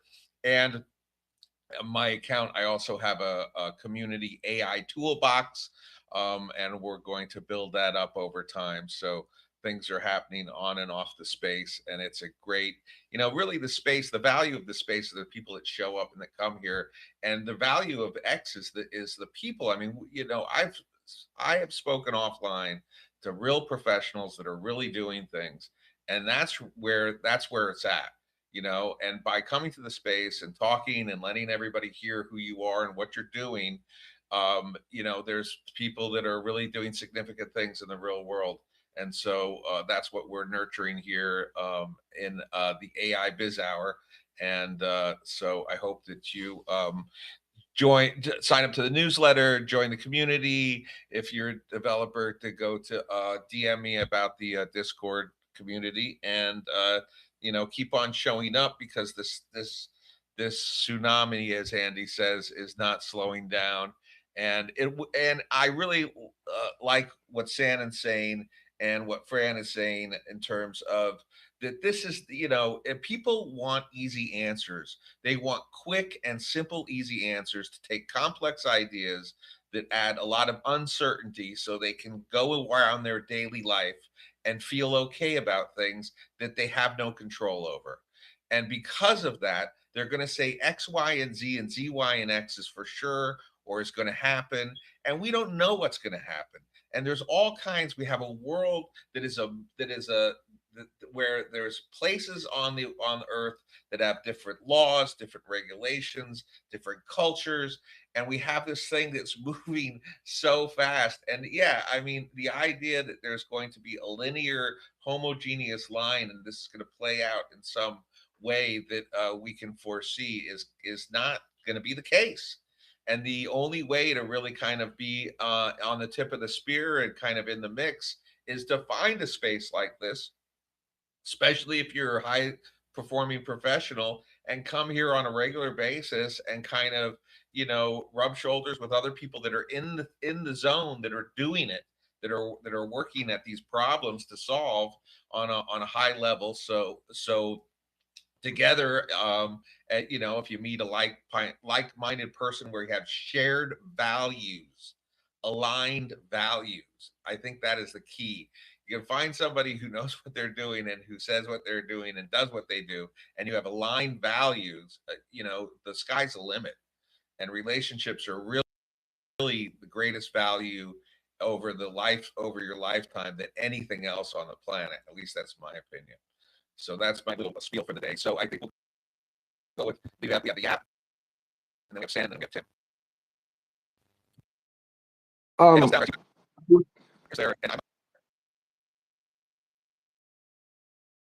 Is it me lagging or you, John? I think it's me. Oh, okay. So I just want to add a couple things. I have a hot take. I believe very soon, 2 to 3 years from now, people aren't going to care as much for their data. Right now, it's just a narrative. Yes, there's a lot of cybersecurity about it, but your data is out there. It's always been out there. I've been able to buy your data since 2006. It's just now more clean. It could now track about 45 days about the last thing that you bought. It could actually see your habits and stuff like that. So it's getting more defined, but I really don't think that people are going to really care so much. They just heard that your data worth something, so they thought that they were losing out on money. Another thing I wanted to add is a hot take is, guys, we've had a credit score, global credit score for a long, long time. The whole idea of it being a new thing and stuff like that, I think is just another narrative. That's just really funny. If you've ever done banking, you ever had stuff like that. I've sent money over to Pakistan. I work a lot with Pakistan. I work a lot with India. I used to own call centers over there. I've had my money frozen. I've had people call me. I've had people come to my bank to prove that I was making real money. I had to say where this money was coming from all the time. And another thing is, Pakistan is very far. You asked a question about regulations. They don't really have a lot of regulations over there, but they can reverse engineer almost anything. They're one of the smartest reverse engineering people in the world. One person went over to France, and within 3 years, they reverse engineered their whole, nuclear power plants and made their own. Pakistan and a lot of places in the Middle East are moving really, really far. And this is why America can't regulate certain things or do regulations as they want, as Europe's doing, because of the other side's moving so far and fast. And right now, we're legit at a wall, guys. You hear a lot of people like San and Fran and a lot of people that have been in this space for a while. We're at a wall. All this stuff is just becoming more relatively available and cheaper to assess. It doesn't mean that it's anything new, doesn't mean that a lot of new things are happening. Right now we're in a war of compute power and making chips and stuff like that. The person that has the most compute power at the end of the day will win this war. That is where we are at right now. So all the new fancy stuff, all the new pretty stuff is just trends like Web3 was and NFTs, utility. Don't be fooled. Find a project that you long to be behind and find something like John said, a group like this where you can learn and actually learn good knowledge, not narratives. And then you can move around this space because nothing's new. It's just more accessible and everyone should get on the train. That ends my gap.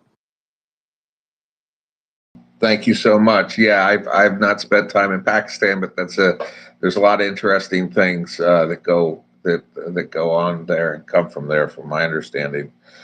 So Sanan and then Tim. Hey, thanks, John. I don't know, like having that robot is like some people having tiger in a house.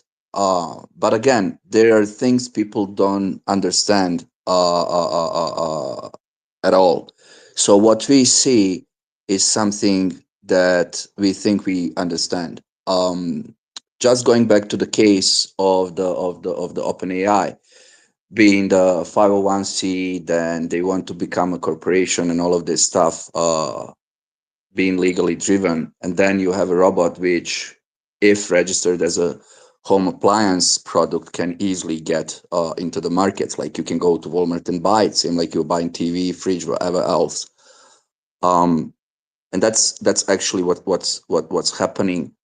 The biggest problem again is the regulation for any sort of the adoption. And the most recent event is a blockchain, crypto, NFTs, and all of that hype that was raised. And there are some great things, but we still have the case SEC versus XRP. Then we did have a SEC versus I forgot the name of that trading platform where you can buy coins. Something it was blue, and so on. And then last year we did have 11 funds that were allowed to publicly trade it because there was some sort of the interest. But what's happening with other funds except these 11 ones, and so on? I believe we will come to certain point where it will be mandatory to have all of this technology. But then again, let's go outside over the weekend into the hills. People just have electricity. They don't even have heating. They use wood to prepare food and to give you that entire great ambient. Why do we think we are we are advanced, or we have advantage over them? Maybe with money, but like overall happiness, they are living the life. We are living the chase, and I think not all good that we think are good, all things that we think are good are actually good at the end. We easily become slaves of everything, and that's, I don't want to sound like political or I don't know, philosophical or bullshit, but the reality is, for one OpenAI to give us whatever we have here, really did enormous engineering on every single level of the business. And then the saddenness is that someone comes and says OpenAI is like crap, or whichever other AI. It immediately tells you the level of understanding of the entire structure and infrastructure that's happening to produce something. And unfortunately, naturally, we are superficial, and that's why I agree with you what you said.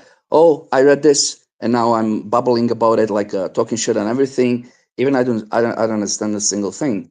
And I think humanity failed because of the education. The education we have is complete zero. And I dare to say this, and I'm standing behind this. And the best proof is that 90%, or let's not take percentage, 9 out of 10 people in this room are not doing the job they have degree in.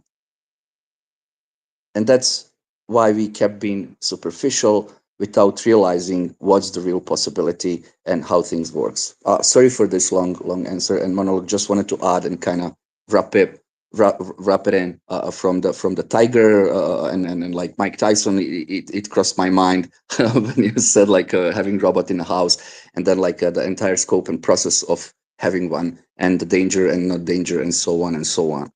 Thanks, John. Great space. Thank you. And that brings up a couple of thoughts.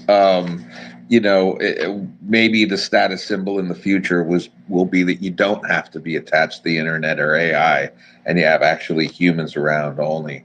And I was thinking the other day about Mike Tyson, about how fortunate it is to be brought up in a place where you understand all the threats and all the bad aspects of humanity, and to learn that very quickly at a young age might be a great advantage.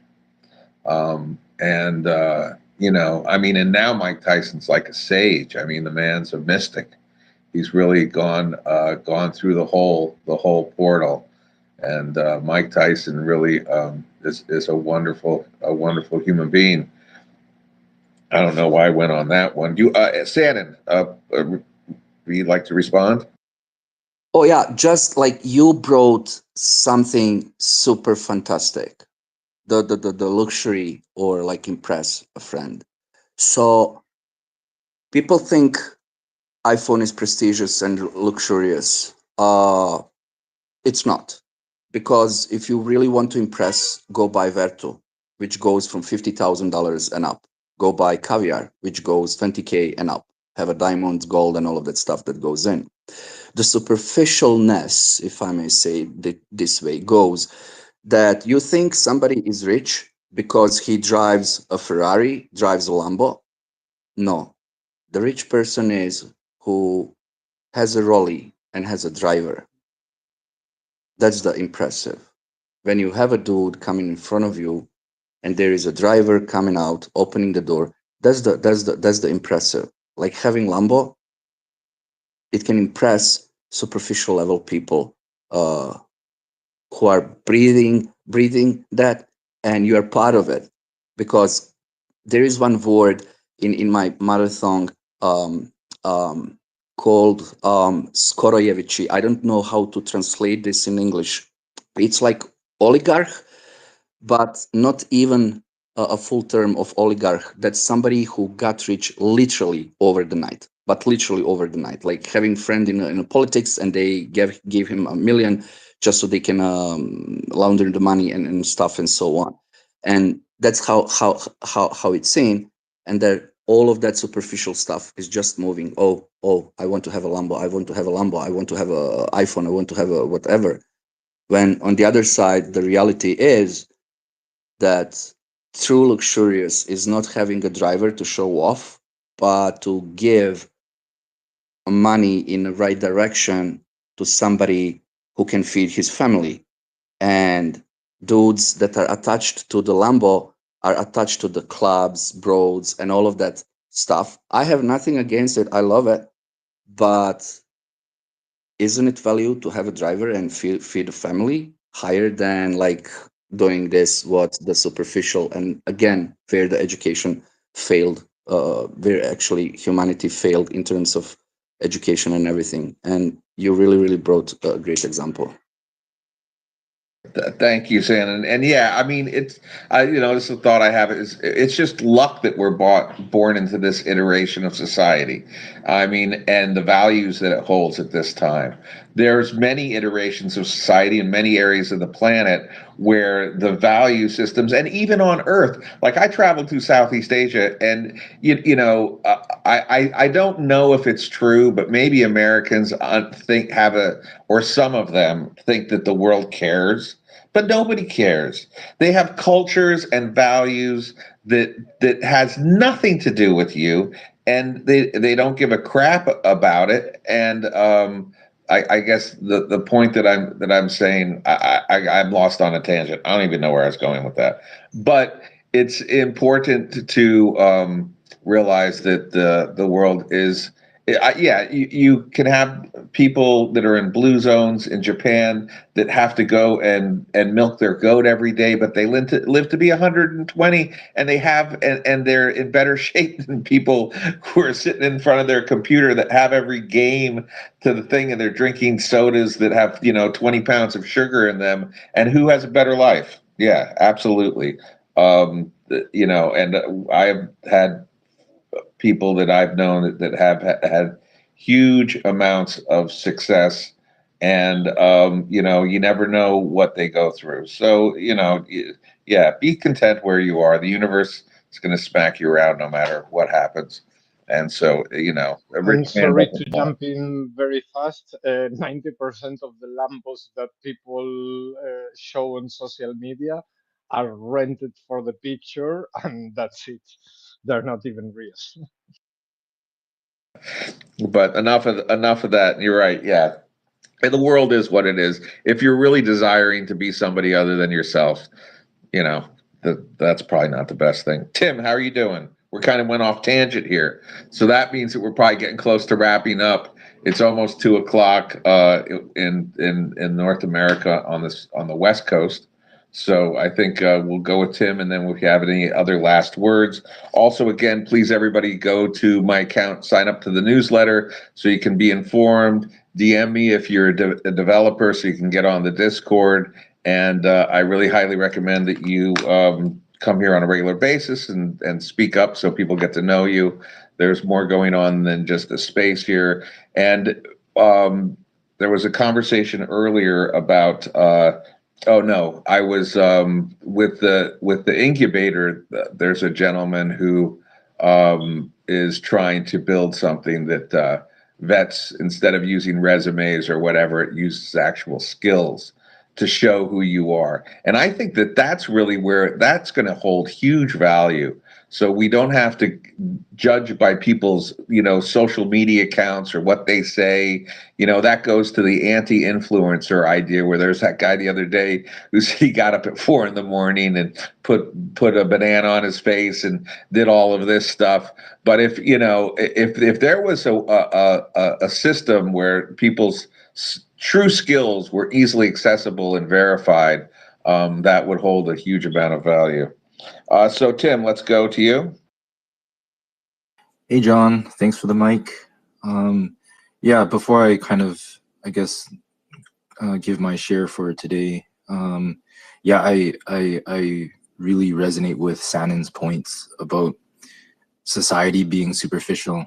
I mean, like, if someone is rich and they've done well for themselves through honest means, etc., and part of their bucket list, I guess you can say, is to have a Lambo, then have at her, right? No judgment there. But yeah, at the end of the day, I mean, without getting too philosophical either, it's like he really brings up a good point about how you look at, I mean, there's 8 billion people in the world, right? You look at societies and places in the world that are quote unquote backwards in, quote unquote backwards, and the reality is they're happy. And maybe we can learn from people like that, right? They're like people living in Okinawa, which is an island chain off of Japan. They live like into their 90s, right? And I mean, they're like fishermen and stuff like that. And anyway, so that's my comment on that. So the reason why I grabbed the mic was I was inspired because of a deal that I was vetting this morning.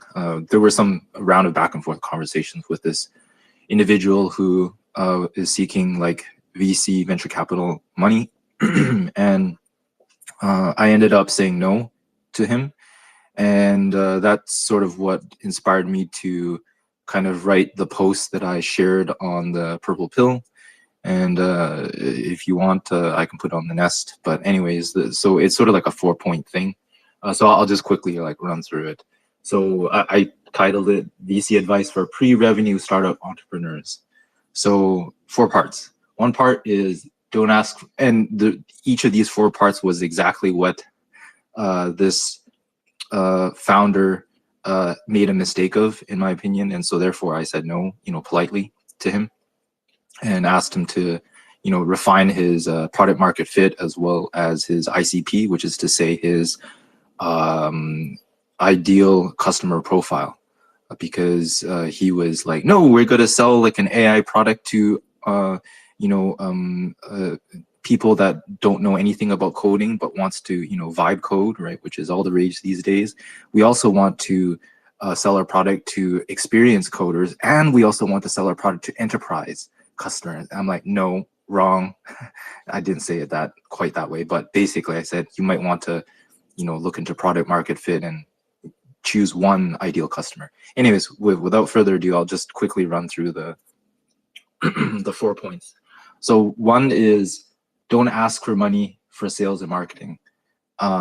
If your product isn't compelling enough, and it should be clear enough to an investor or a customer that they should buy from you, then either your messaging is wrong or your product is wrong, or both, right?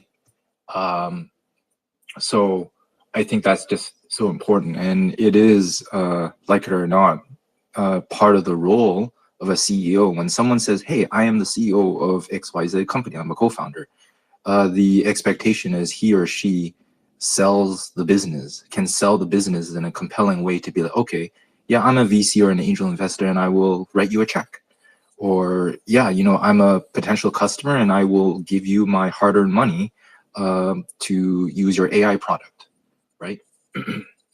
So if you're not that person, right?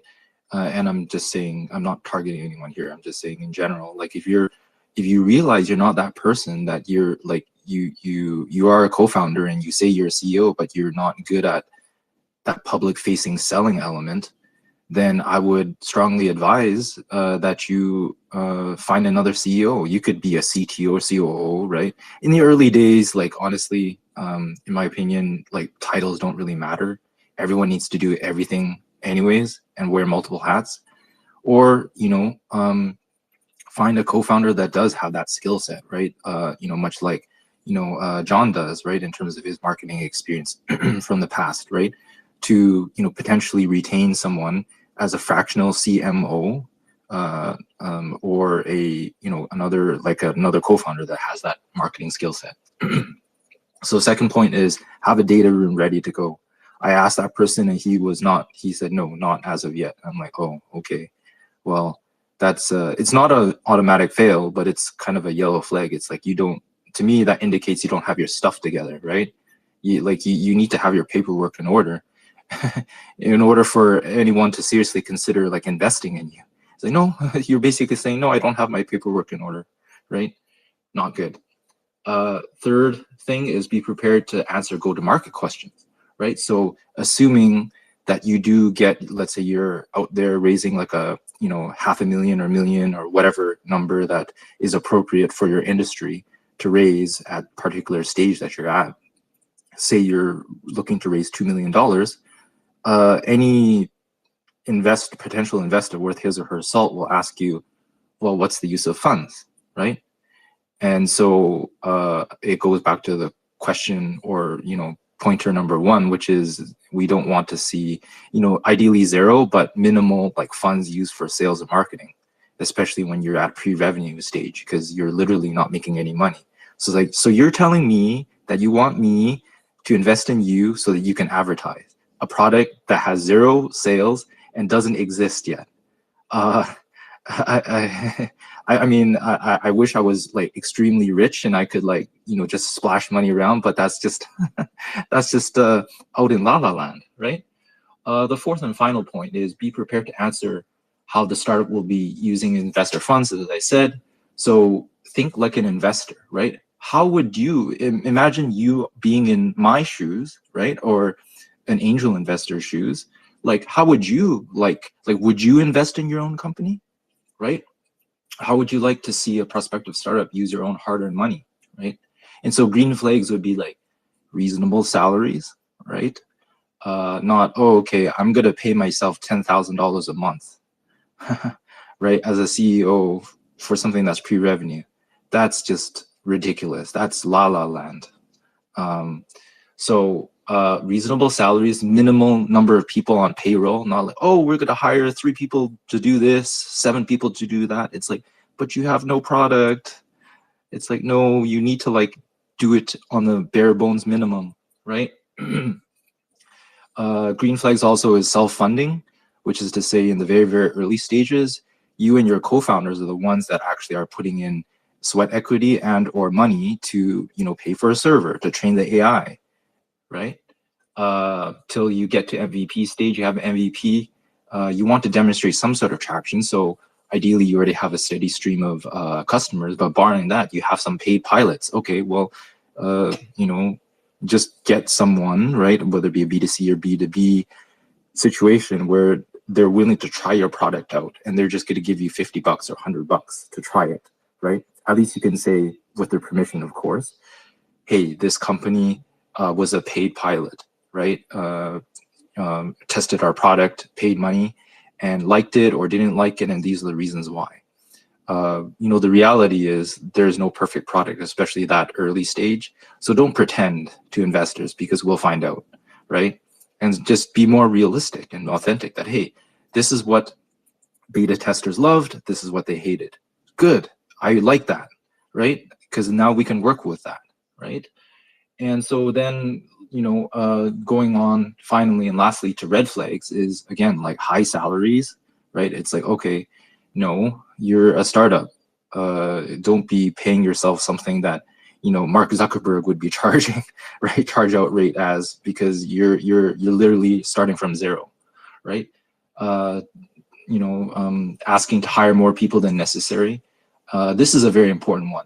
Little to no co-founder skin in the game, which is to say, investors want to see that you have skin in the game. So you've actually put in some money, right? Or money equivalent of your time, right? Let's say 5,000, 10,000, whatever is appropriate for that MVP, right? Say, $50,000 each. There's three co-founders. So in total, you're 150 grand. The key principle and takeaway here is investors want to protect themselves, right? And so they're not going to invest in something that is just really easy for one or all the co-founders to walk away from. That, oh, I guess that's too bad, the MVP didn't work out and we burned $2 million worth of investor money, but we've literally invested zero of our own dollars in it, so we're just going to walk away. No, right? So this is the last one, and I'll end my point here. Unsubstantiated claims. This was another reason why I said no to this individual, right? So, claims like our product is 50% more energy efficient than competitors. Where's your proof, right? We are 90% better than competition in reducing AI solutions. Again, where's your proof? I want hard evidence, right? Because this is real money. This is not your money. This is not free money. So, yeah, I hope this is helpful. This is information that oftentimes angels or VCs won't share, but I will share, because I want people to build good products, and obviously I want to make a lot of money for my VC as well. Tim, I love that, and you've given me an idea. So I have been accepted into the Innovators Think Tank Incubator, and I have this idea that I came up with. It's in the idea phase. I have built some AI agents that do certain aspects of it, and so this program is 8-week program. And the first week we're going to challenge my assumptions, but I figure I might as well build here with it on the space as well. I'll dedicate maybe 30 minutes after hours to it or something like that. See if anyone's interested. I'd love to hear anyone's input if they care about it. But I'm gonna start. It's called the One Button, and basically, whenever you do content and videos, it's a horrible burden to try to link from one account to the other account. So the concept of the One Button is it's has an AI voice. You press the button, you say video or audio, then you do a video where you would have your office worker video, a current customer says, hey, this is great, blah blah blah, whatever way to produce easy content. And then that video is cut up and then distributed to all the platforms, and it's edited, and also the thing scrapes your competitors. It finds out gaps, it finds out what's current, so it gives you suggestions on what to talk about when you don't know. So where I'm at with it now, I'm with the concept, and I built AI agents that can do certain aspects of it, but I do need coders. I need someone who believes enough. Now, supposedly at the end of this, not supposedly, they're a very good group, the Innovators Think Tank, and Josh Hellman is amazing. So at the end of it, we are going to pitch it, and I'm going to have mentors and investors through the series of it. I have some ideas, and what I'm hoping to do is to have it up to speed as much as possible. I want to see if I can get a prototype of it, because I know all the elements of this exist, but there is no product that does this at this time. Now, am I giving away the show? Yeah, why not? I'm going to have some fun here, see if we can make something happen. I would love to hear from you, Tim, or Shannon, or Fran, anybody who has any part of it. Does this sound like something fun to do with the space? And but I'm just throwing it out there. So Fran, please speak.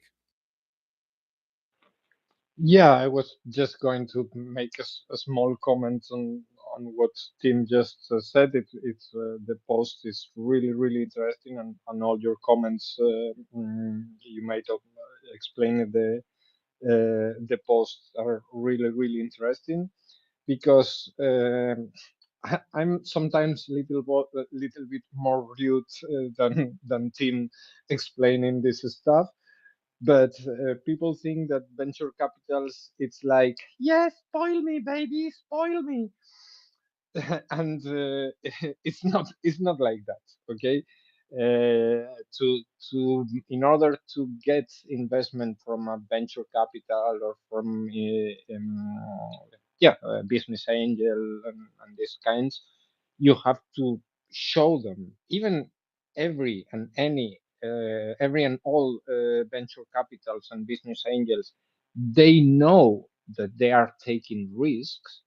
That doesn't mean that taking risk is not, throwing money out of the window without thinking or without making analysis. And yeah, as Tim stated, okay, maybe you don't have um, money on your own to invest, and that's why you're looking for a venture capital or business angel or so on.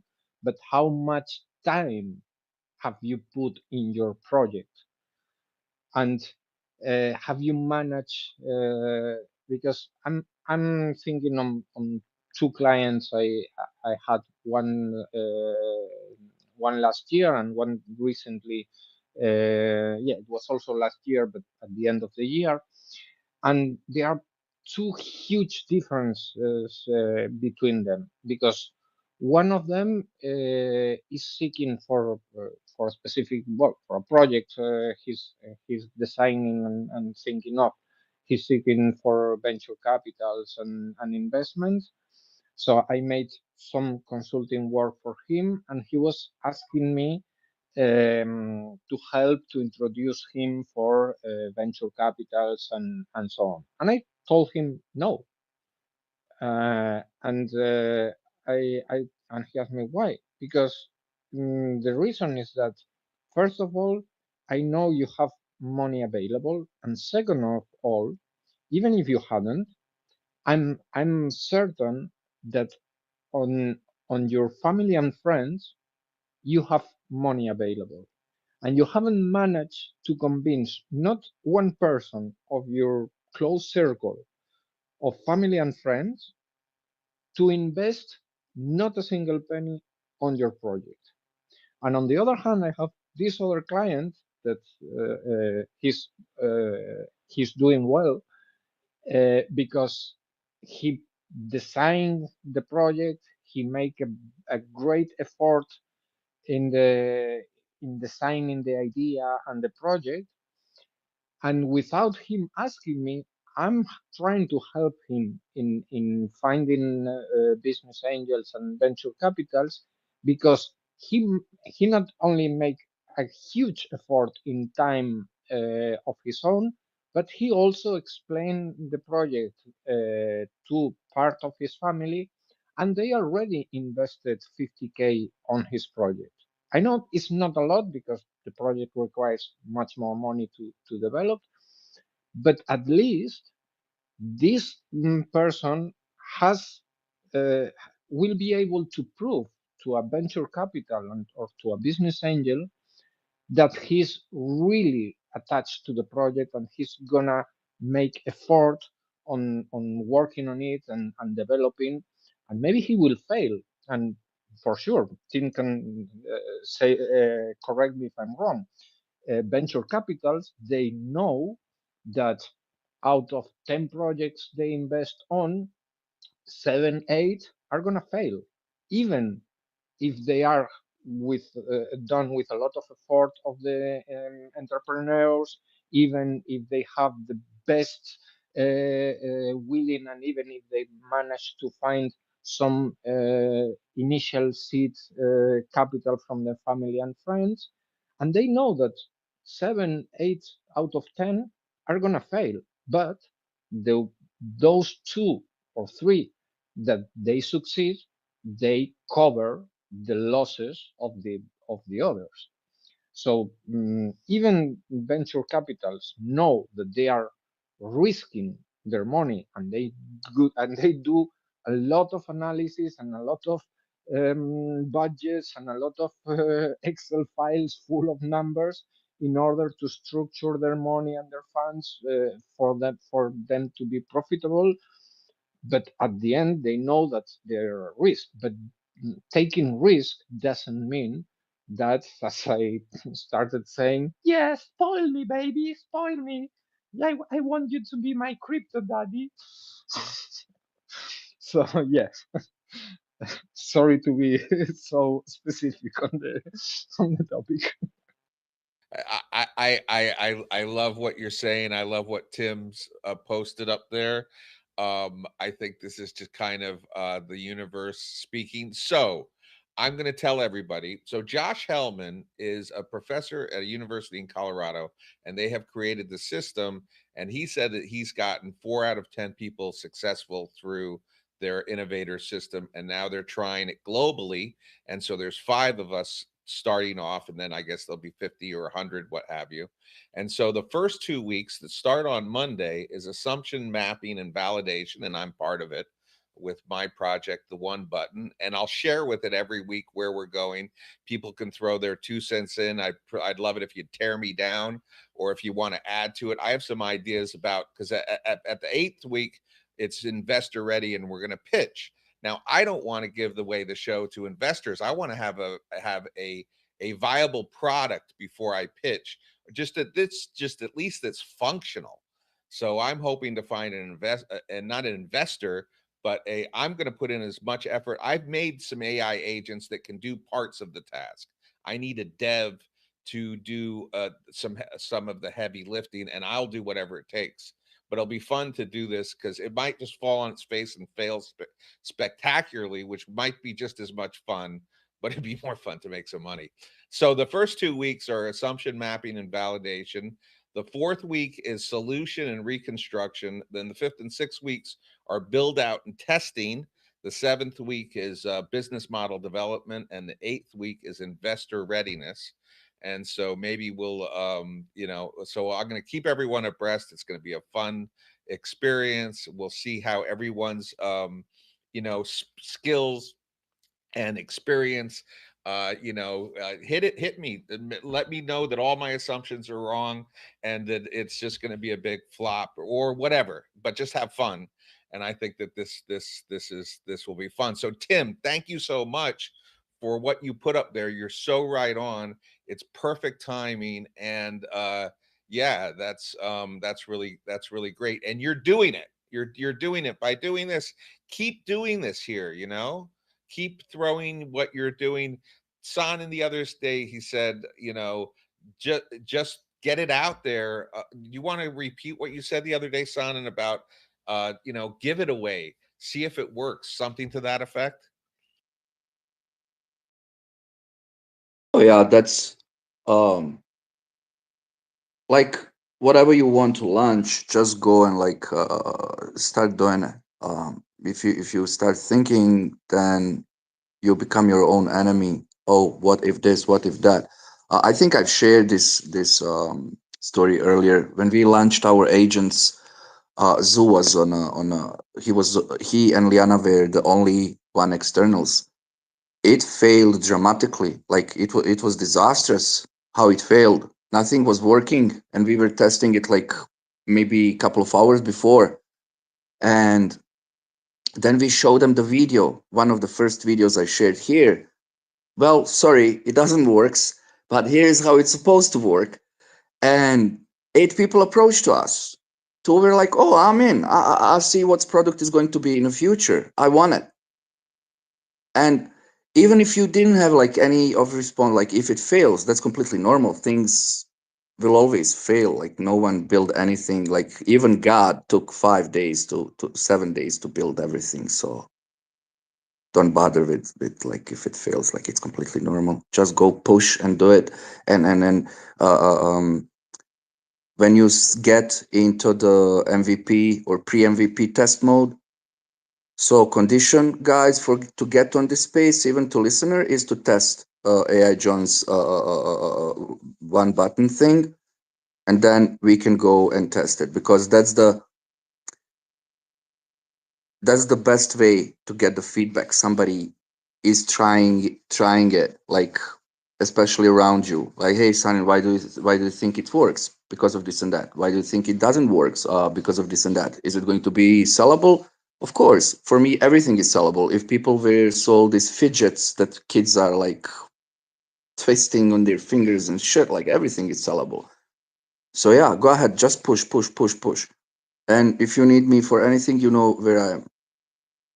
Excellent. Yeah, this will be exciting because we'll find out, number one, who knows what they know and who doesn't know what they know, and then Tim, by putting this up in the jumbotron or megatron or whatever, you started the show, so I give you kind of credit for that, and that's awesome.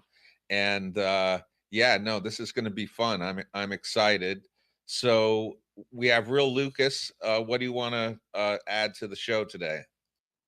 Hey man, nice space. Thanks for having me up, guys. I may have raised my hand too soon. I saw the title of the room, Gemini 2.5 Best in Class, and I've been doing a lot of work in between the different agents, and was going to discuss a little bit about creating product with the different agents. But if this is a conversation more about VC and raising and steps to do that, then I don't want to yeet off into another direction. Well, can you tell us your background? Your story. You can start with your origin story, how Sure. your parents conceived you, and then kind of, what brought you into your interest in your profession and what you're doing, and so we can get a better understanding of who you are and how you're using the tool and kind of put it in context.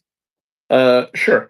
My parents conceived me the normal way, I assume. I haven't really asked them. Not a discussion I really want to get into with my mom. I just just don't want to go there. Um, the for the past I've done a bunch of stuff but for the past 10 years I've been at the intersection of technology and media and entertainment for most of my career. And for the past about 10 years, I started and ran a company called Supersphere that did a lot of concerts in the VR, AR, MR space. We worked with everybody from Billie Eilish, Paul McCartney, Post Malone. We were Meta's almost exclusive partner for doing virtual reality concerts for several years. And then I'm working in cloud production and in doing a bunch of AI work in decentralized cloud production for sports, esports, music, corporate. So I'm always sort of chasing the next level of immersion and the next level of what brings fans closer to the things they love. I'm not a dev. I'm very technical. I've built and designed. I have designed products. I haven't built them because I'm not a dev. But I have designed products. I've written PRDs. I've been deep into the product. I've been about as deep into the product process as you can be without being a dev. And recently, since AI coding started coming out, I've been doing a lot of my own AI coding, and because I find that even with AI coding, you still have to be pretty deeply technical to create good product. There's no shortage of crap on X of people going, look, I created a flight simulator using AI. It's like, oh my God, if I see one more flight simulator on AI, if I see one more thing that's just somebody that opened up an AI product and said, build me an app, and then just posted that out there as the thing that they're doing. And if I see any more of built 19 SaaS products in the past 3 hours and I'm making 19 million a week, if I see any more of those, I'm going to lose my mind. But I'm using Claude Code right now. I was using GPT and I was using Gemini, and I'm using Claude Code right now, which is based on Sonnet 3.7. And it's pretty extraordinary. There's a big difference between doing AI code and vibe coding, or there's a big difference between doing vibe coding and releasing crap and actually creating something that works and that works for a purpose. I've built in the past 3 weeks. It's taken me about 3 weeks to get it to this point. I've built something that lets me do natural language queries for structured data, put that structured data into a PostgreSQL database, and assign fields and do field cleansing, do all the database stuff you normally do.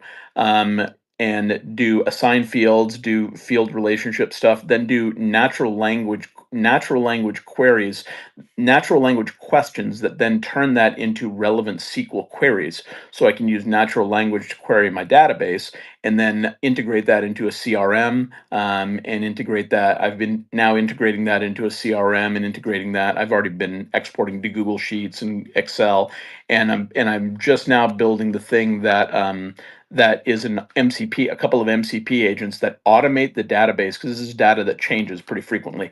It is always out there scanning and is automating the automating the updating of the database without any manual approval. Just going out and finding it and updating the database. And man, doing that, I mean, anybody who's done SQL work or database work knows it's a pig. It's just a pain in the ass. And doing that and creating product and making something that's going to work for a lot of people is just a very different thing. But Sonnet 3, you have Gemini 2.5 up there. Gemini 2.5, I played around with it a little bit. Need to go into it deeper. But on the benchmarks for agent coding and for scientific, Sonnet 3.7 and 2.5 and Gemini 2.5 are sort of neck and neck. So I don't expect to see a huge improvement, but what it certainly does show is that all the major players are just rushing and accelerating at breakneck speed. And now I'm going to go call my mom and ask her, about things. So anyway, thanks for listening to my rant. That's what I got. So can I ask you? Do you have a minute for some Yeah, questions? sure. So Yeah, sure. So Sonnet 3.7 for a lot of things I think is just amazing. Are you using it through the Google AI Studio? Is that how you're developing these things? Because it seems like that's Nope. Okay. How Command. I'm using Claude Code on command line, and I'm building in a Docker container environment, and I'm thinking about going to Kubernetes, but I'm building in Docker right now using the Claude Code just terminal command line interface. Oh, okay. So you have a pretty substantial computer at your house that are you doing it all locally? My Docker instance I have on I have it locally, but I also have it on a NAS. It's Docker, so I can just sort of migrate wherever I want. And I don't have that substantial a computer. I'm using a 2023. I'm using a MacBook Pro that's a generation or two old. Oh, okay. Well, that sounds really exciting. And basically, I think this is the first time you've been in the room. I'm not sure, but everything's moving so fast. It's such a giant target that nobody can see the whole thing. And so part of the value of this room is everybody's got their own their own profession, their own speciality. And so they all are seeing this thing from their point of view. And by getting a group of people together in the room that are looking at this object moving at lightning speed from their point of view, we're all kind of getting a better sense of what it is. And so it's really exciting to hear your background, because it's, I think I've done digital marketing or whatever, but like I'm a musician or whatever, there's certain disciplines that kind of feed better into other things. And we don't know what kind of a mind is the optimum mind for using these tools, because it really hasn't been around long enough for even us to understand the verbiage of the industry or what have you. And by the time it gets to where it's going, who knows how long that's going to take. But at this point, I'm rambling a little bit. If you want to finish that up and respond for 2 minutes, and then I think we're going to close up shop in a bit. I think that AI is like a lot of it's a revolutionary technology. Like a lot of significant technological shifts, there's a lot of breathless uh, nonsense around it. I don't know how else to say it, and that's okay because people, a lot of that breathless nonsense is, if they're being excited at a 100, maybe somewhere around 50 or 60 is reality. And that's okay, because that'll show you stuff that you might not have known. And there's so many people doing really cool work that it's interesting to keep up. But I think the important thing to remember with all this, and it's so easy to get caught up in FOMO with all this. The thing to remember, though, is that product design is product design. That does not change. The realities of how people interact with computers and how people interact with technology, that does not change. So the fact that you have better tools that can make these things, great. That you have better tools that can make them faster, awesome. But if you still have no knowledge of how UI UX works, and you still are building something that is full of bugs, and you're moving along at light speed and you know where the bugs are, so you don't hit that button and you're not taking other people into consideration, then it's still a lose. It's not a magic button that all of a sudden makes your product or your idea immediately relevant to everybody else and immediately useful to everybody else. It's just a tool to help you bring your creation to life. I'm not a dev, but I've worked with devs my entire career. So it's absolutely wonderful for me because I have a deep technical background to be able to code stuff because I know how to talk to a dev, and talking to an AI is like talking to a dev in some ways. So it's great. It's fantastic. I love the way it's being used, but it's not a panacea, and it doesn't change the fundamentals of how people interact with technology. Absolutely. And I, I've been consulting with businesses for 13 plus years, and you got to care about your customer, whether they're a business or they're a citizen or what have you. And to Yeah. create something that has no security, that could break and you don't know how to fix it, is just it's silly. And I mean, and also the community around it is wonderful. I mean, I lived in LA for a long time, and a few years ago, I moved to Victoria, British Columbia, and and Victoria is a lovely place, but it's obviously not as big as LA.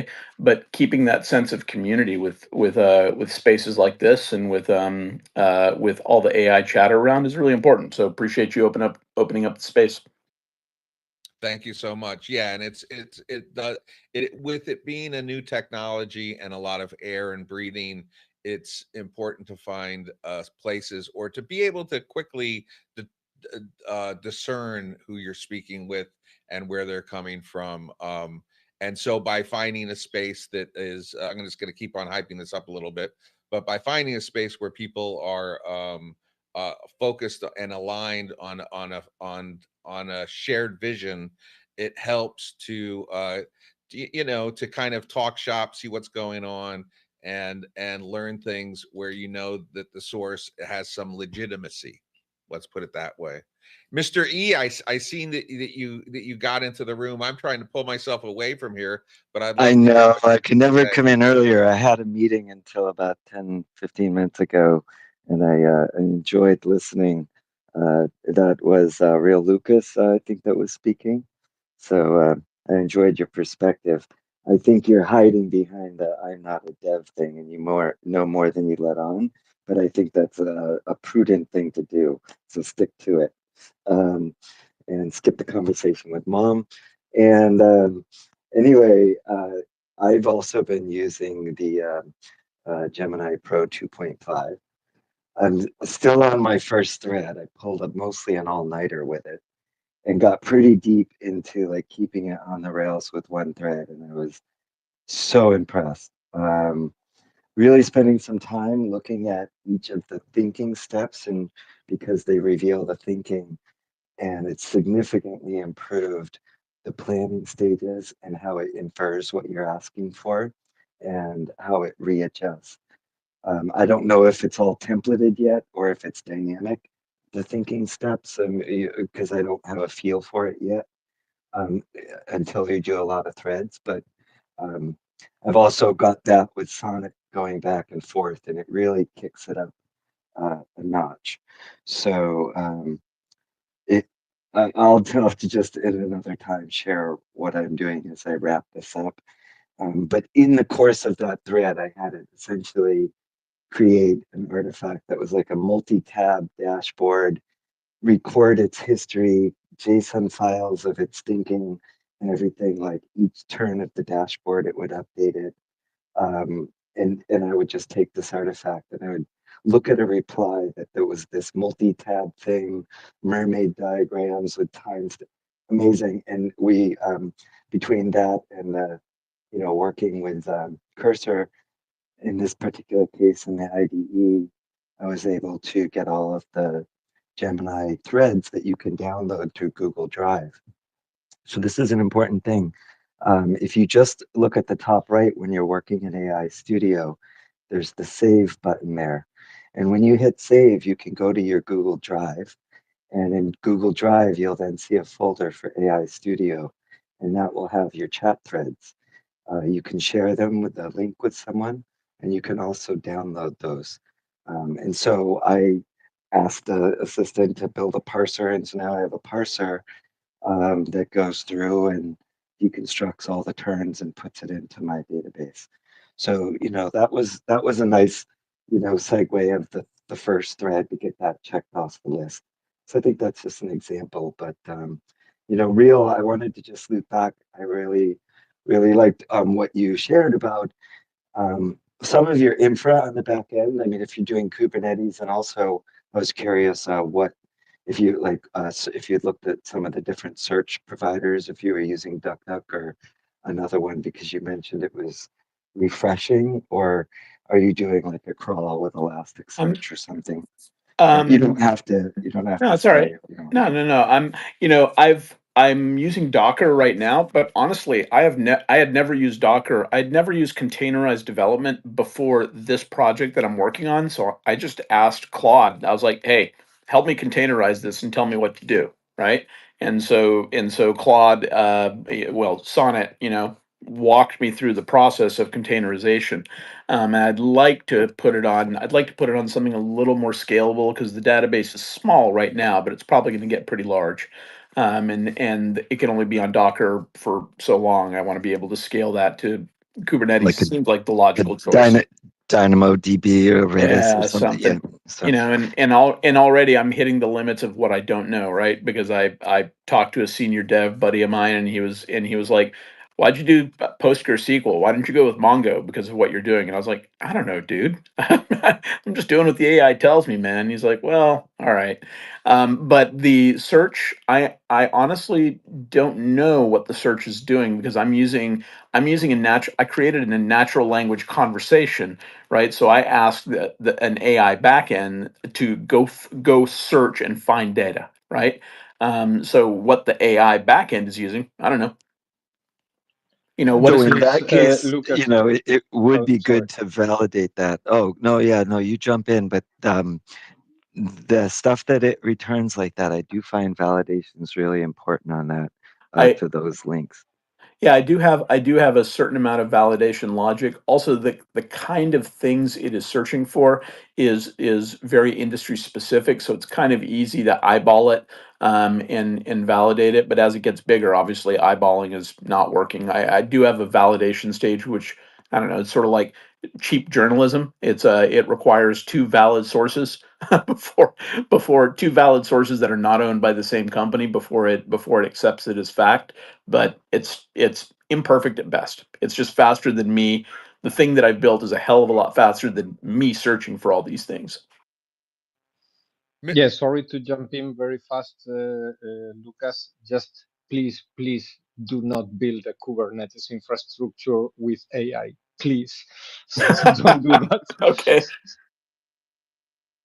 Mr. E. Funny, I was listening to a YouTube last night just on that very topic of what can go wrong, and it was especially on the back end stuff. What's that, John? Everything can go wrong if you build a Kubernetes infra. Okay, Dockerization is sort of okay. You can do it. Dockerization, container with Docker. Uh, Fair enough, it's okay, but don't do it with Kubernetes, please. Don't. Well, at the point where I need to actually do like serious containerization with multiple clients in one container and scaling across cloud infrastructure, if I get to that point, at that point, I'm going to hire an actual engineer or a dev or a cloud engineer that really understands that world and build it correctly. I'm not going to go scale up my own Kubernetes cluster because I have also watched enough YouTube videos to know how badly that can go and what a deep rabbit hole Kubernetes is and how quickly you can spend money if you don't do it right. I always say that Kubernetes itself should be a college degree, a university degree, just by itself. There should be a 4-year university degree, just Kubernetes. So I think that says it It's all. yeah, it's gnarly. Again, though, if I get to the point where I actually need to do scalable cloud resources, then I'm going to hire an engineer to do it. That's beyond my, hey, look, I'm writing a cool little app on Docker situation. Mr. E, I have a question.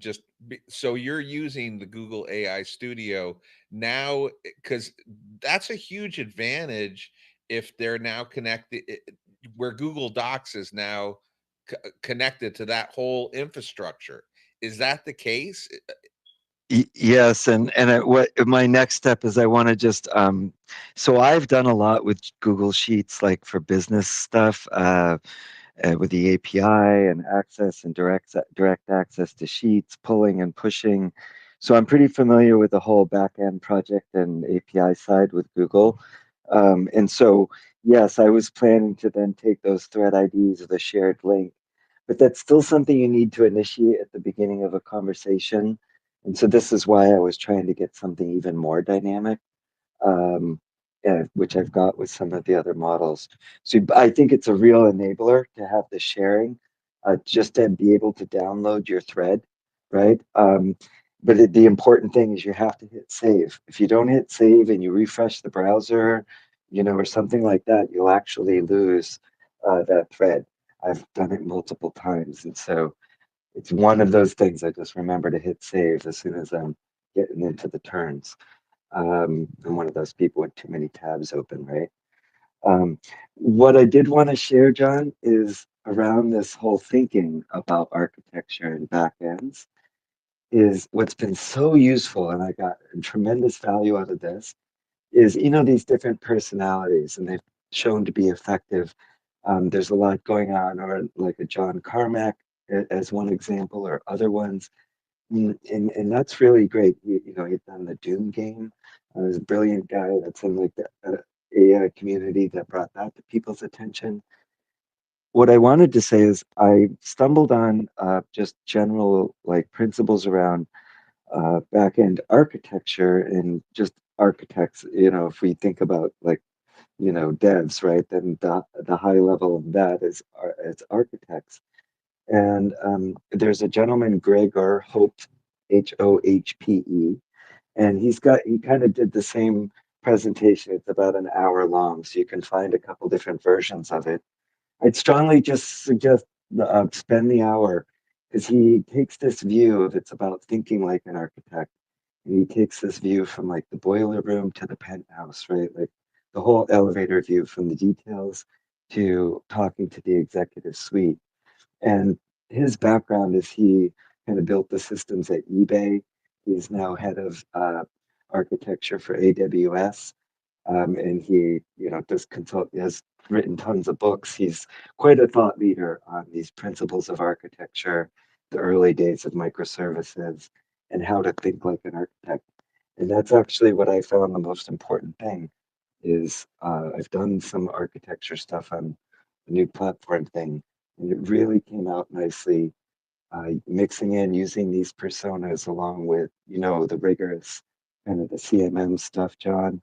Well, I have some other things with architecture that are pretty rigorous, and using that dialectic, the outline of some architecture books, some other things I had, I've really got a great kind of framework that the agents are following to build that section. So pretty happy with that. I know that was a little long-winded. Sorry. Well, I mean, thank you. I found his video.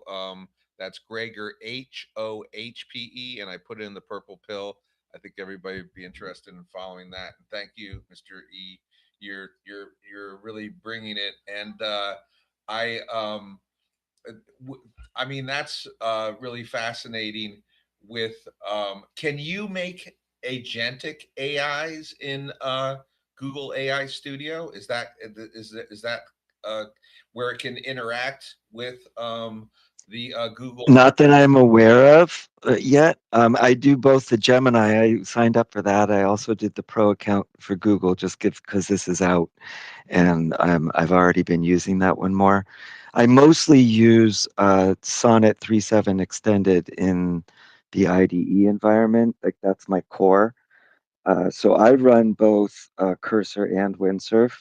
So the only real agential stuff that I do, because I don't do like Maton or Airflow yet, which are really your two choices. You can do it with Python routing or Crew AI or any of those too.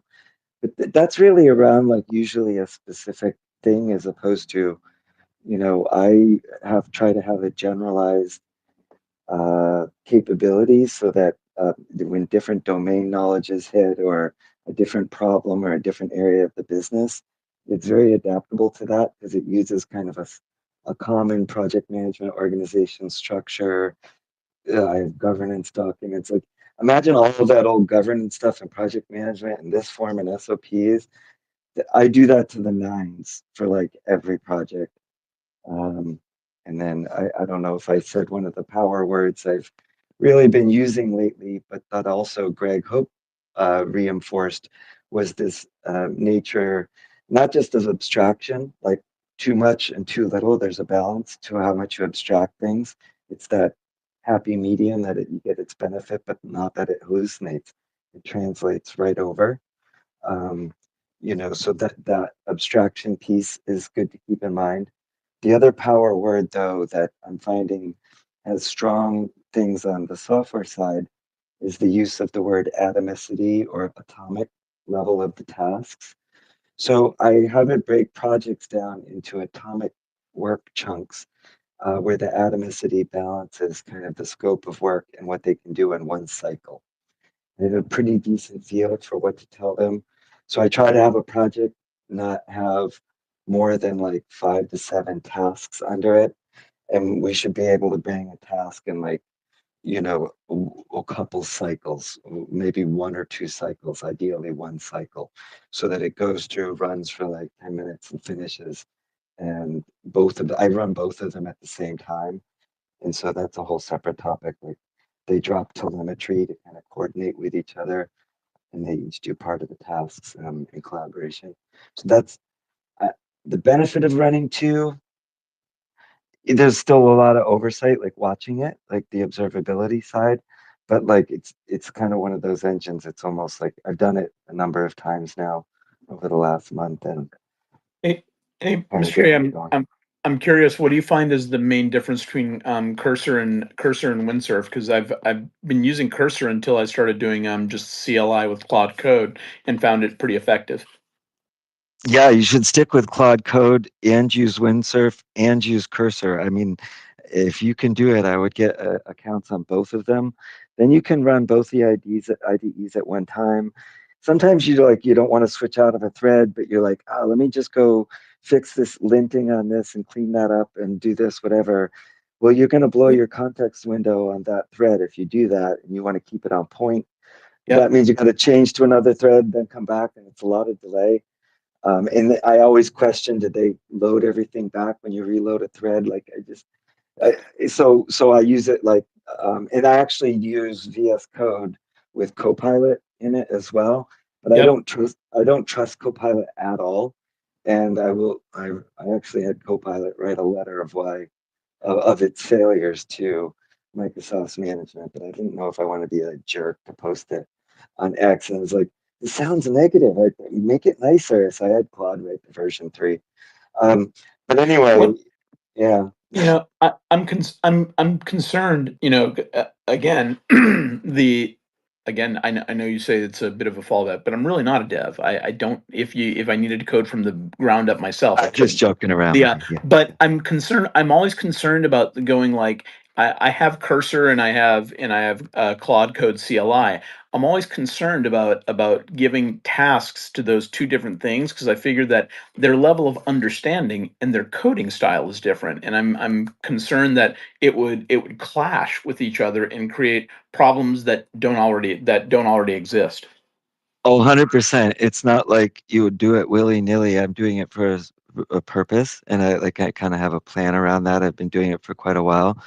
And I would just say you still use multiple IDEs, but you don't have to necessarily try to integrate them while they're both active at the same time in a dynamic way.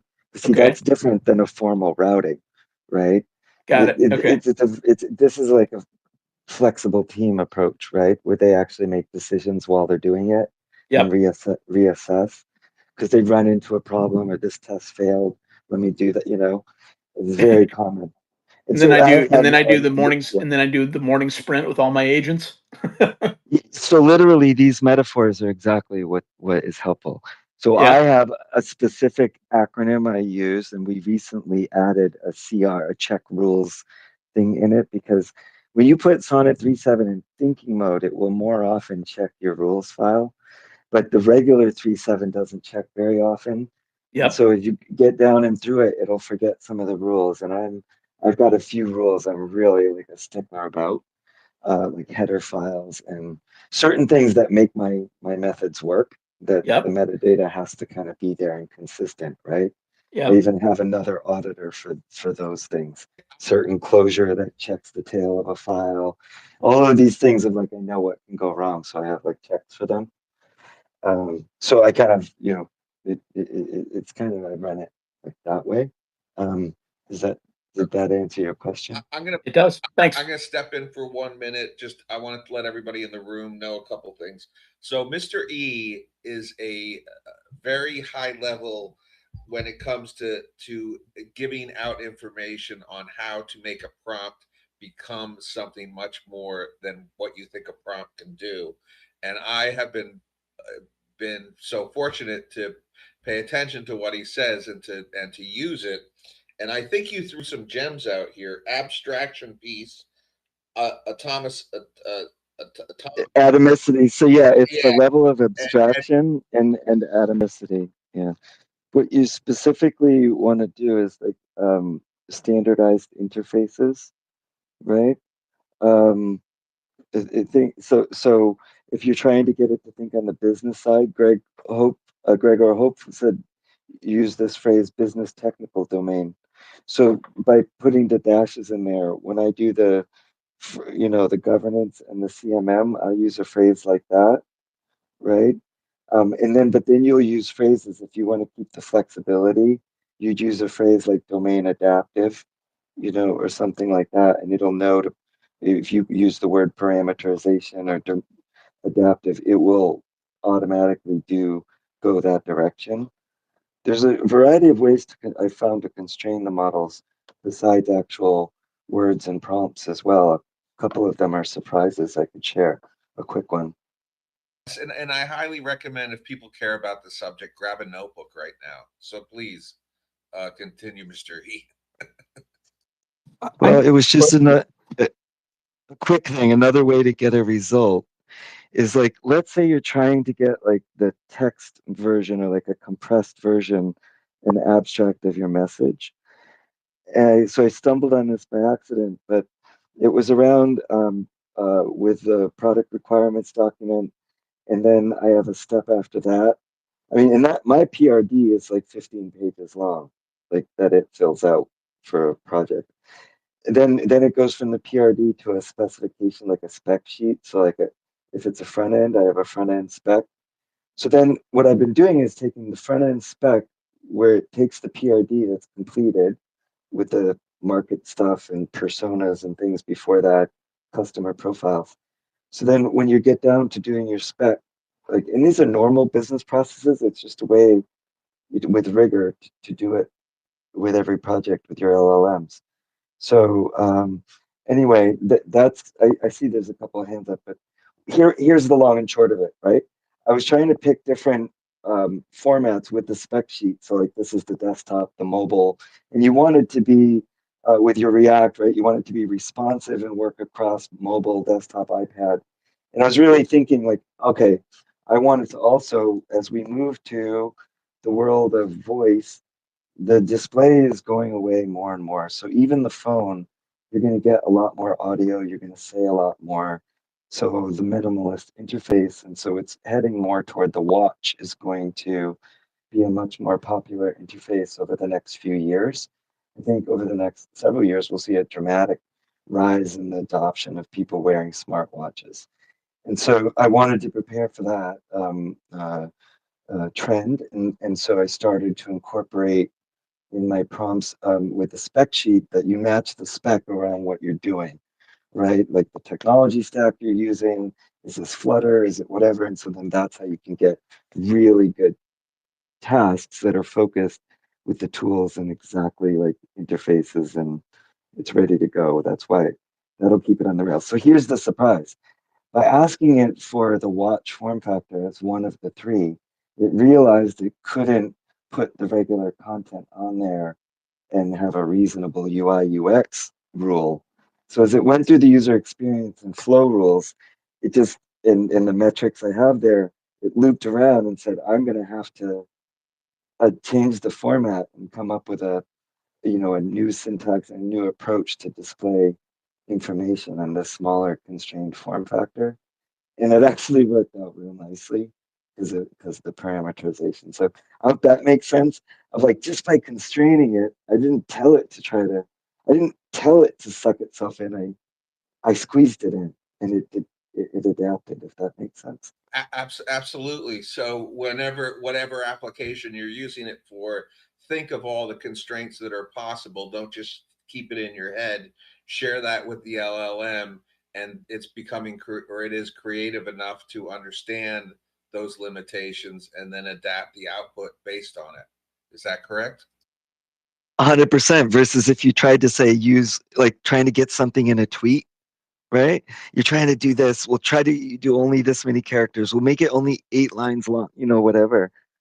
If you constrain it some other way, it's like, oh, it formatted it tweet style, like different approach, right? Like, that's what I'm finding. That once I had that idea, then I tried it a couple other ways that I've had a tough time constraining, and it actually is adaptable. So that's an example of funny find.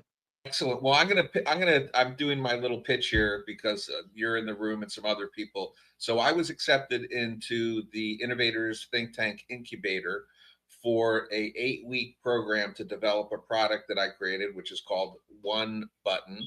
And I'm going to develop it here with everyone. And it might fail spectacularly, or it might, because of this room, it might be something really kind of fun. And so basically starting next week, we're going to go through the assumption mapping and validation.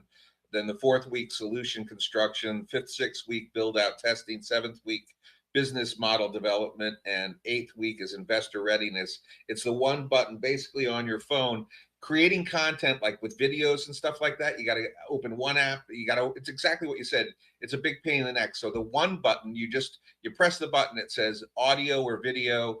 Then you do your audio or video with your customer. Hey, I love the service, blah, blah, blah.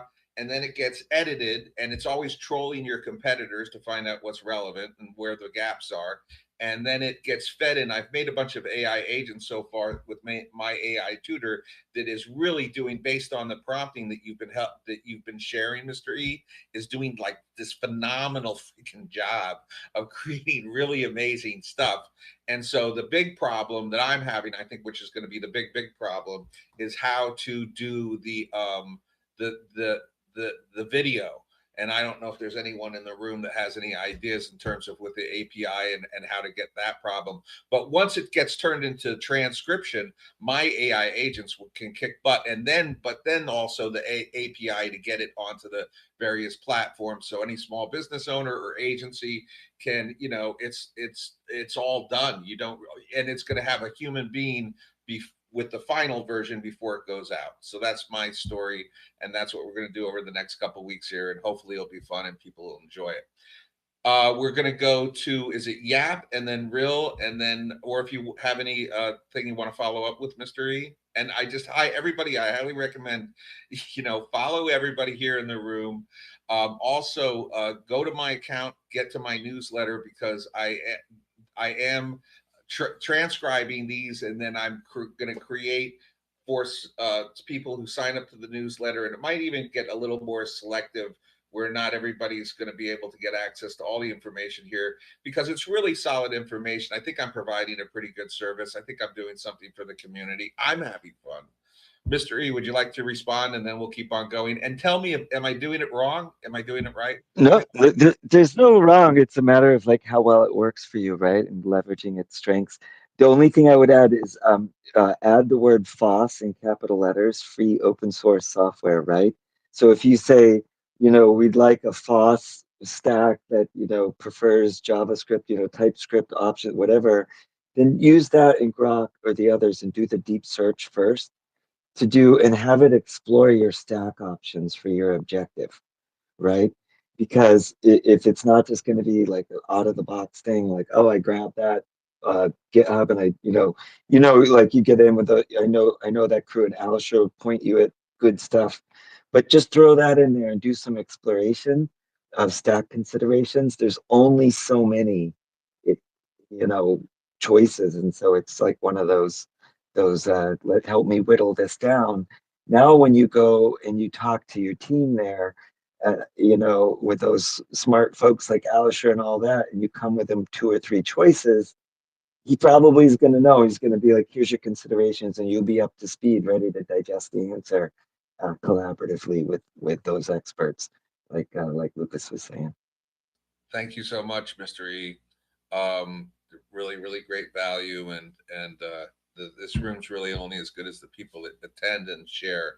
I'm just a facilitator, so I'm very humble. I'm very humbled by the folks that show up here. The Yapper, and then we'll go to Real. No, I'll just second that. That's why I pop in here to listen to other people. It's great. You got great folks you pull around. So thank you.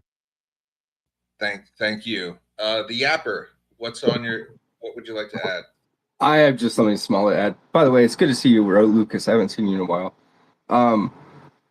I wanted to know from Lucas, or the whole room actually, what they thought of Replit, because Cursor gets thrown around a lot, and so does the other program that was used, but I've been using Replit a lot, and I think that's the first thing that actually is codes where there's not a black box. Like, that actually does what it needs to. It sets up what it needs to. It doesn't just say it's doing things. I don't know if the room has ever used it. I just want to know your opinions. I'm going to interrupt here for a minute. I see we got 5 minutes left. If anyone wants to answer that, and then we're going to close up pretty quick because I got something going on, but I apologize. So if anyone want to respond, or the Real, and my computer's kind of freezing a little bit here because I got too many windows open. I don't know if you can hear me. My answer is really simple. I started doing AI coding with Cursor, so I've never used Replit.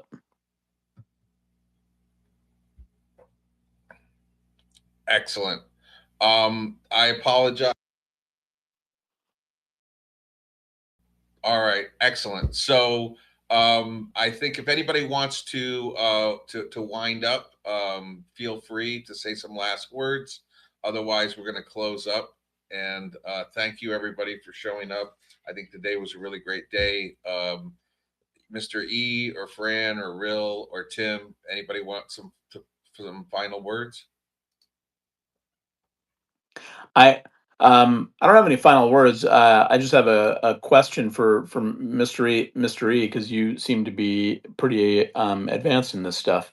I keep a list of documents. I keep my Claude MD file, progress, technical description, API architecture, and I'm militant about updating those with every context, and then forcing the agent to read those with every new context.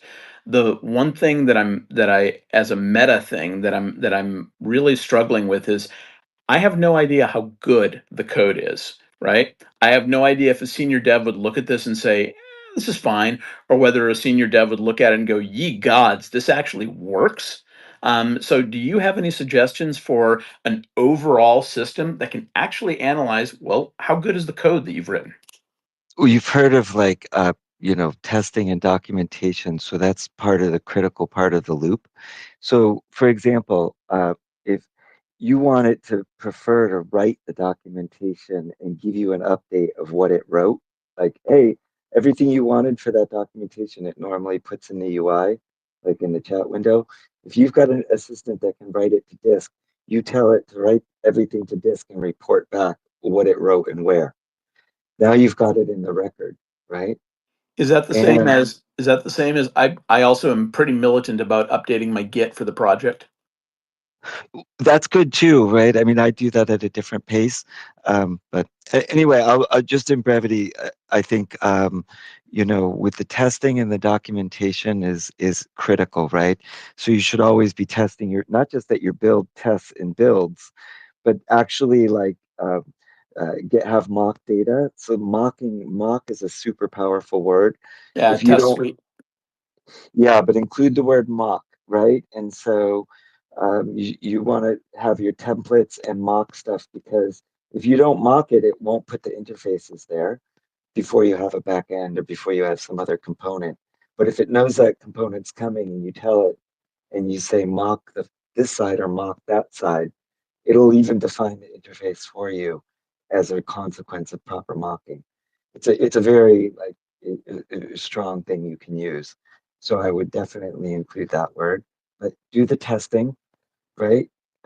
That's like top of the thing, and have them write the documentation, and then have another agent check it. There's a formal process that I again learned from this guy Eugene, that in the software industry, it's a formal RFC, request for comment, like for your code review. And so if you go and search on that concept and just find the paragraph, and then paste that in, that's what we're going to do now, then you're off to go. Oh, all right, John, this one will save everybody time. If you want to go and do that, request for review, or request for comment code thing, just go to Google, request for comment, software dev, what is it? You'll get that immediate, like they try to show in front of the search, the Gemini AI result, and it'll have a blurb of an explanation, a markdown embedded of how it's used, and then whatever bullets to information. It's like immediate, fast, just what you need, structured. At the bottom, press the button, copy that markdown, just paste that in with your prompt and what you're doing. Try to type less, copy paste more. That's another great rule. Cool, man. Thank you. Thank you, Mr. E, for bringing all this. I mean, I just want to let everyone know that Mr. E gave me some information that I followed in his prompting, like he's just doing now, and I'm going to explore that thoroughly. And my prompting went up just to another level where, the output is something I can count on. It's repeatable, and the quality is beyond anything that I was able to attain beforehand. And even when you go, I've gone to the LLMs, Grok or whatever, and said, hey, give me all of the possibilities. And abstraction piece and the things that you just said today weren't there. So and are you? So you're finding? I'm just curious. So through experimentation, where are you going to find these terms, or are they? Well, see, like this. I mean, I was a business model and business model architect was one of my roles before I was like the techno. So I've kind of covered this ground before, but it's new. It's exciting, right? And I'm finding different people doing different angles. I'm learning so much. It's like the architecture stuff. You have to really understand the principles to give you a sense of like these files, like capability, maturity, or a couple of them. I just did a tree of my scaffolding that I have for my templates. So just templates and governance documents. I have 19 directories that have 62 files in them. So like a good chunk of a project, if I was going to do it, that's just nothing but templates and planning documents that will be run through for the project. Like I run it like a corporate program, like I used to do with a team.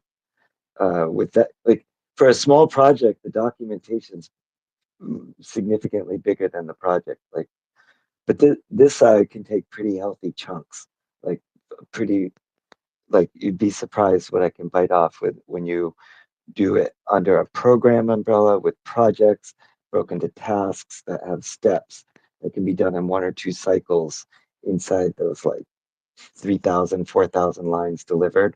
And then when it writes to disk, you get a lot more. I will say I don't know Replit. I love V0. Probably spent 3 solid days with that in the last week, figuring out its quirks and how to push it. My last project I built almost to completion. I just finished the debugging in the front end, local in the IDE, had 162 files for the Next.js app. in 90 something directories. It was like full blown app with all the routing, like crazy. And the other thing is V0 is really good at documentation.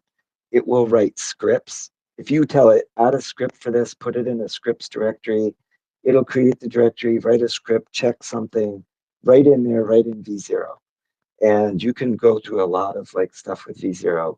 Just download regularly your zip files. It'll do a build, you get to a point, download your zip file. And don't be afraid to not just have it fix the error in V0. Same thing. Copy that error, bring it outside the environment, figure out what's going wrong because it might repeat itself. Module not found. There's like 3 or 4 common errors in there. And then the hardest thing with it is don't have it in its documentation embed using triple backticks. There's a quirk with V0 that'll crash the flow.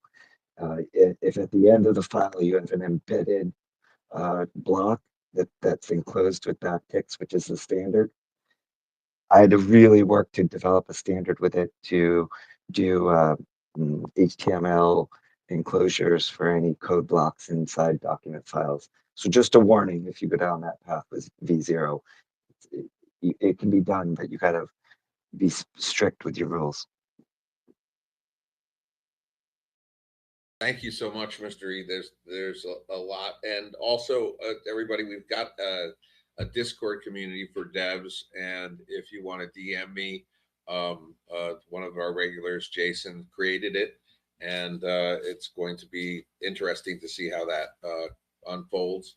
We're going to have some tests, I think, in there in terms of, just kind of showing off what you can do, and so the community can kind of know each other, which is going to be super exciting. So it is 5 after 3 o'clock in the afternoon on the west coast of North America, and I think that's time for Meet About Close Up Shop. Friday, Andy and I are having our 100th episode. So I really encourage everybody to show up this Friday. We're working on getting some special things done, and again, it's really going to be a celebration of all of you who've been coming to the space on a regular basis, bringing your knowledge and your expertise and your experience here, because you are what makes this space worthwhile to show up at. I'm just a facilitator, a guy with a microphone, and that's and so I can't thank you all. I'm very humbled by the people that attend the space here, and I really, really, really, really appreciate it. So if anybody has a last word they'd like to close the shop up with, Fran, if you want to say the last word, or Tim, either one, whoever goes first. Tim, what do you got to say? And thanks again Sure. for putting that up in the Jumbotron. I really, really, really appreciate that, and I think we can have some fun with kind of moving forward with a lot of stuff like that. So go on, Tim. Close. Yeah, you're absolutely welcome. And I'm glad that my share today kind of inspired you to share your product idea with us. And I think that would be a wonderful way to workshop this over multiple sessions and to record it. And then that way it's like an actual, people that attend this space or listen in can really get a sense of like what startups do and just step by step and productizing, right? And ending off with the third or fourth final session on like addressing the investability element. And as much as I can, I'll attend every space subsequent to this so that it can be recorded and we can contribute and transcribe it, because I think that'd be very useful for entrepreneurs and creators moving forward. So happy to take part in subsequent conversations. So it was a great conversation today, and contributions from everyone all around. Thank you. And I think I'm going to inform more. We'll be doing it after hours, and it's going to be last 8 weeks. And so I guess we'll just play it by ear how much time we'll dedicate to it. As interest grows or wanes, we'll move forward. I'm not going to push it unless it seems like it's, I'll push it. I'm going to push it a bit, but I'm, it'll be interesting to see how it plays out. I mean, the old me would have been like a little concerned about failure, but I just kind of wanted, you just got to do it. And I'm learning so much from the people that I've met here on X in terms of, doing and with their experience combined with my experience, it's a better experience, really. So sometimes your intuition, is amazing, but the voice in your head sometimes isn't. It's you gotta know where to put your focus and where to go for it. So I'm just gonna go for it. So I'm super excited. I see your hand still up, Tim. Oh no, I'm done. Yeah, just looking forward to that whenever works for everyone. And yeah, just I think it's like I said, just a useful exercise. I think to have it recorded and eventually transcribed and somewhat formalized so that people going through similar process and trying to productize their idea and make it attractive to investors can refer to this documentation that we can kind of work on together and co-create. Well, you're on board, Tim. Yeah, I think that's perfect. Yeah, it's going to be documented. It's 8 weeks. We're going to record it. We're going to put in the newsletter. Going to write about it, and it will be there in perpetuity for people to learn from. So that's exciting. I'm super excited about it. All right. Well, everyone, it's another wonderful day. It's 3:10. I was going to wait till 3:33, but I guess I'm not going to wait that long. So it's so nice that everyone came in. Real Lucas, thank you for speaking. Fran, thank you for speaking. Mr. E, Yelp, Andy, thank you for being here, as well as Sannon and everyone else. It's so good to see all the the strong people. I see Kevin's in the audience and Nico and Market. You're here often. Marketing Success World, always showing up on a regular basis. It's really great to see you and everyone else that's here. H and J Crawley, love the art. That's a great PFP and tech. Let's tech AU. Looks like, yeah, I'd love to hear what you have to say at some point if you ever want to grab the mic. And there's we got Pete Pondona and go dig a lot. Yes. And you come here on a regular basis. Sophia and there's Brian. I think I've not seen you before, but it's good to see you. So we're going to close up. Thank you everybody for showing up. Mr. E, of course, bringing it. And we will be here again tomorrow. Don't forget, Friday is our 100th show. So please show up and if you can make it. And please go and join my newsletter. What I'm doing is I'm recording I've got an AI agent that creates a very nice, concise, puts it all together in a nice way. I'm just curious. I haven't sent out the first newsletter yet. I don't know if I want to do it on a daily basis or do it once a week. I'd love to hear some input from everybody on what they like. Maybe I can just start to put it out there, and then people can tell us on the show what's good and what isn't, or what they like or what they don't like. That'd be kind of fun, and just totally build in public through this would be kind of interesting. So sign up. I put the first newsletter out on Friday, being it's our 100th show, and then we'll decide how we'll do this further. Umesh has been on a pilgrim, but he's going to be back at some point, and I know that he's said that he's got a lot of our old shows, so we can go through with a lot, because there's been a lot of really good gems from people sharing on this space. And it's great to document what's going on, because it is significant. It only happens once in humanity. Maybe it's happened. I'm sure there was Atlantis and, underneath the pyramids, those structures. I mean, who knows? I have been told I've had mystical experiences. I'm just going to share it with everybody. Please don't let it outside the room. But, you know, I've been through here trillions of times. Now, they say if you get it right, you don't have to come back here. So what am I doing wrong? I don't know. Maybe I'm doing it right. But I think I have been told if I really, really do it well, I can keep my conscience intact, you know, when I come back again, which may or may not be a good thing. I'm not sure. But we'll all find these out in due time. So everybody have a wonderful day, and we will talk to you all tomorrow. Okay. Bye-bye.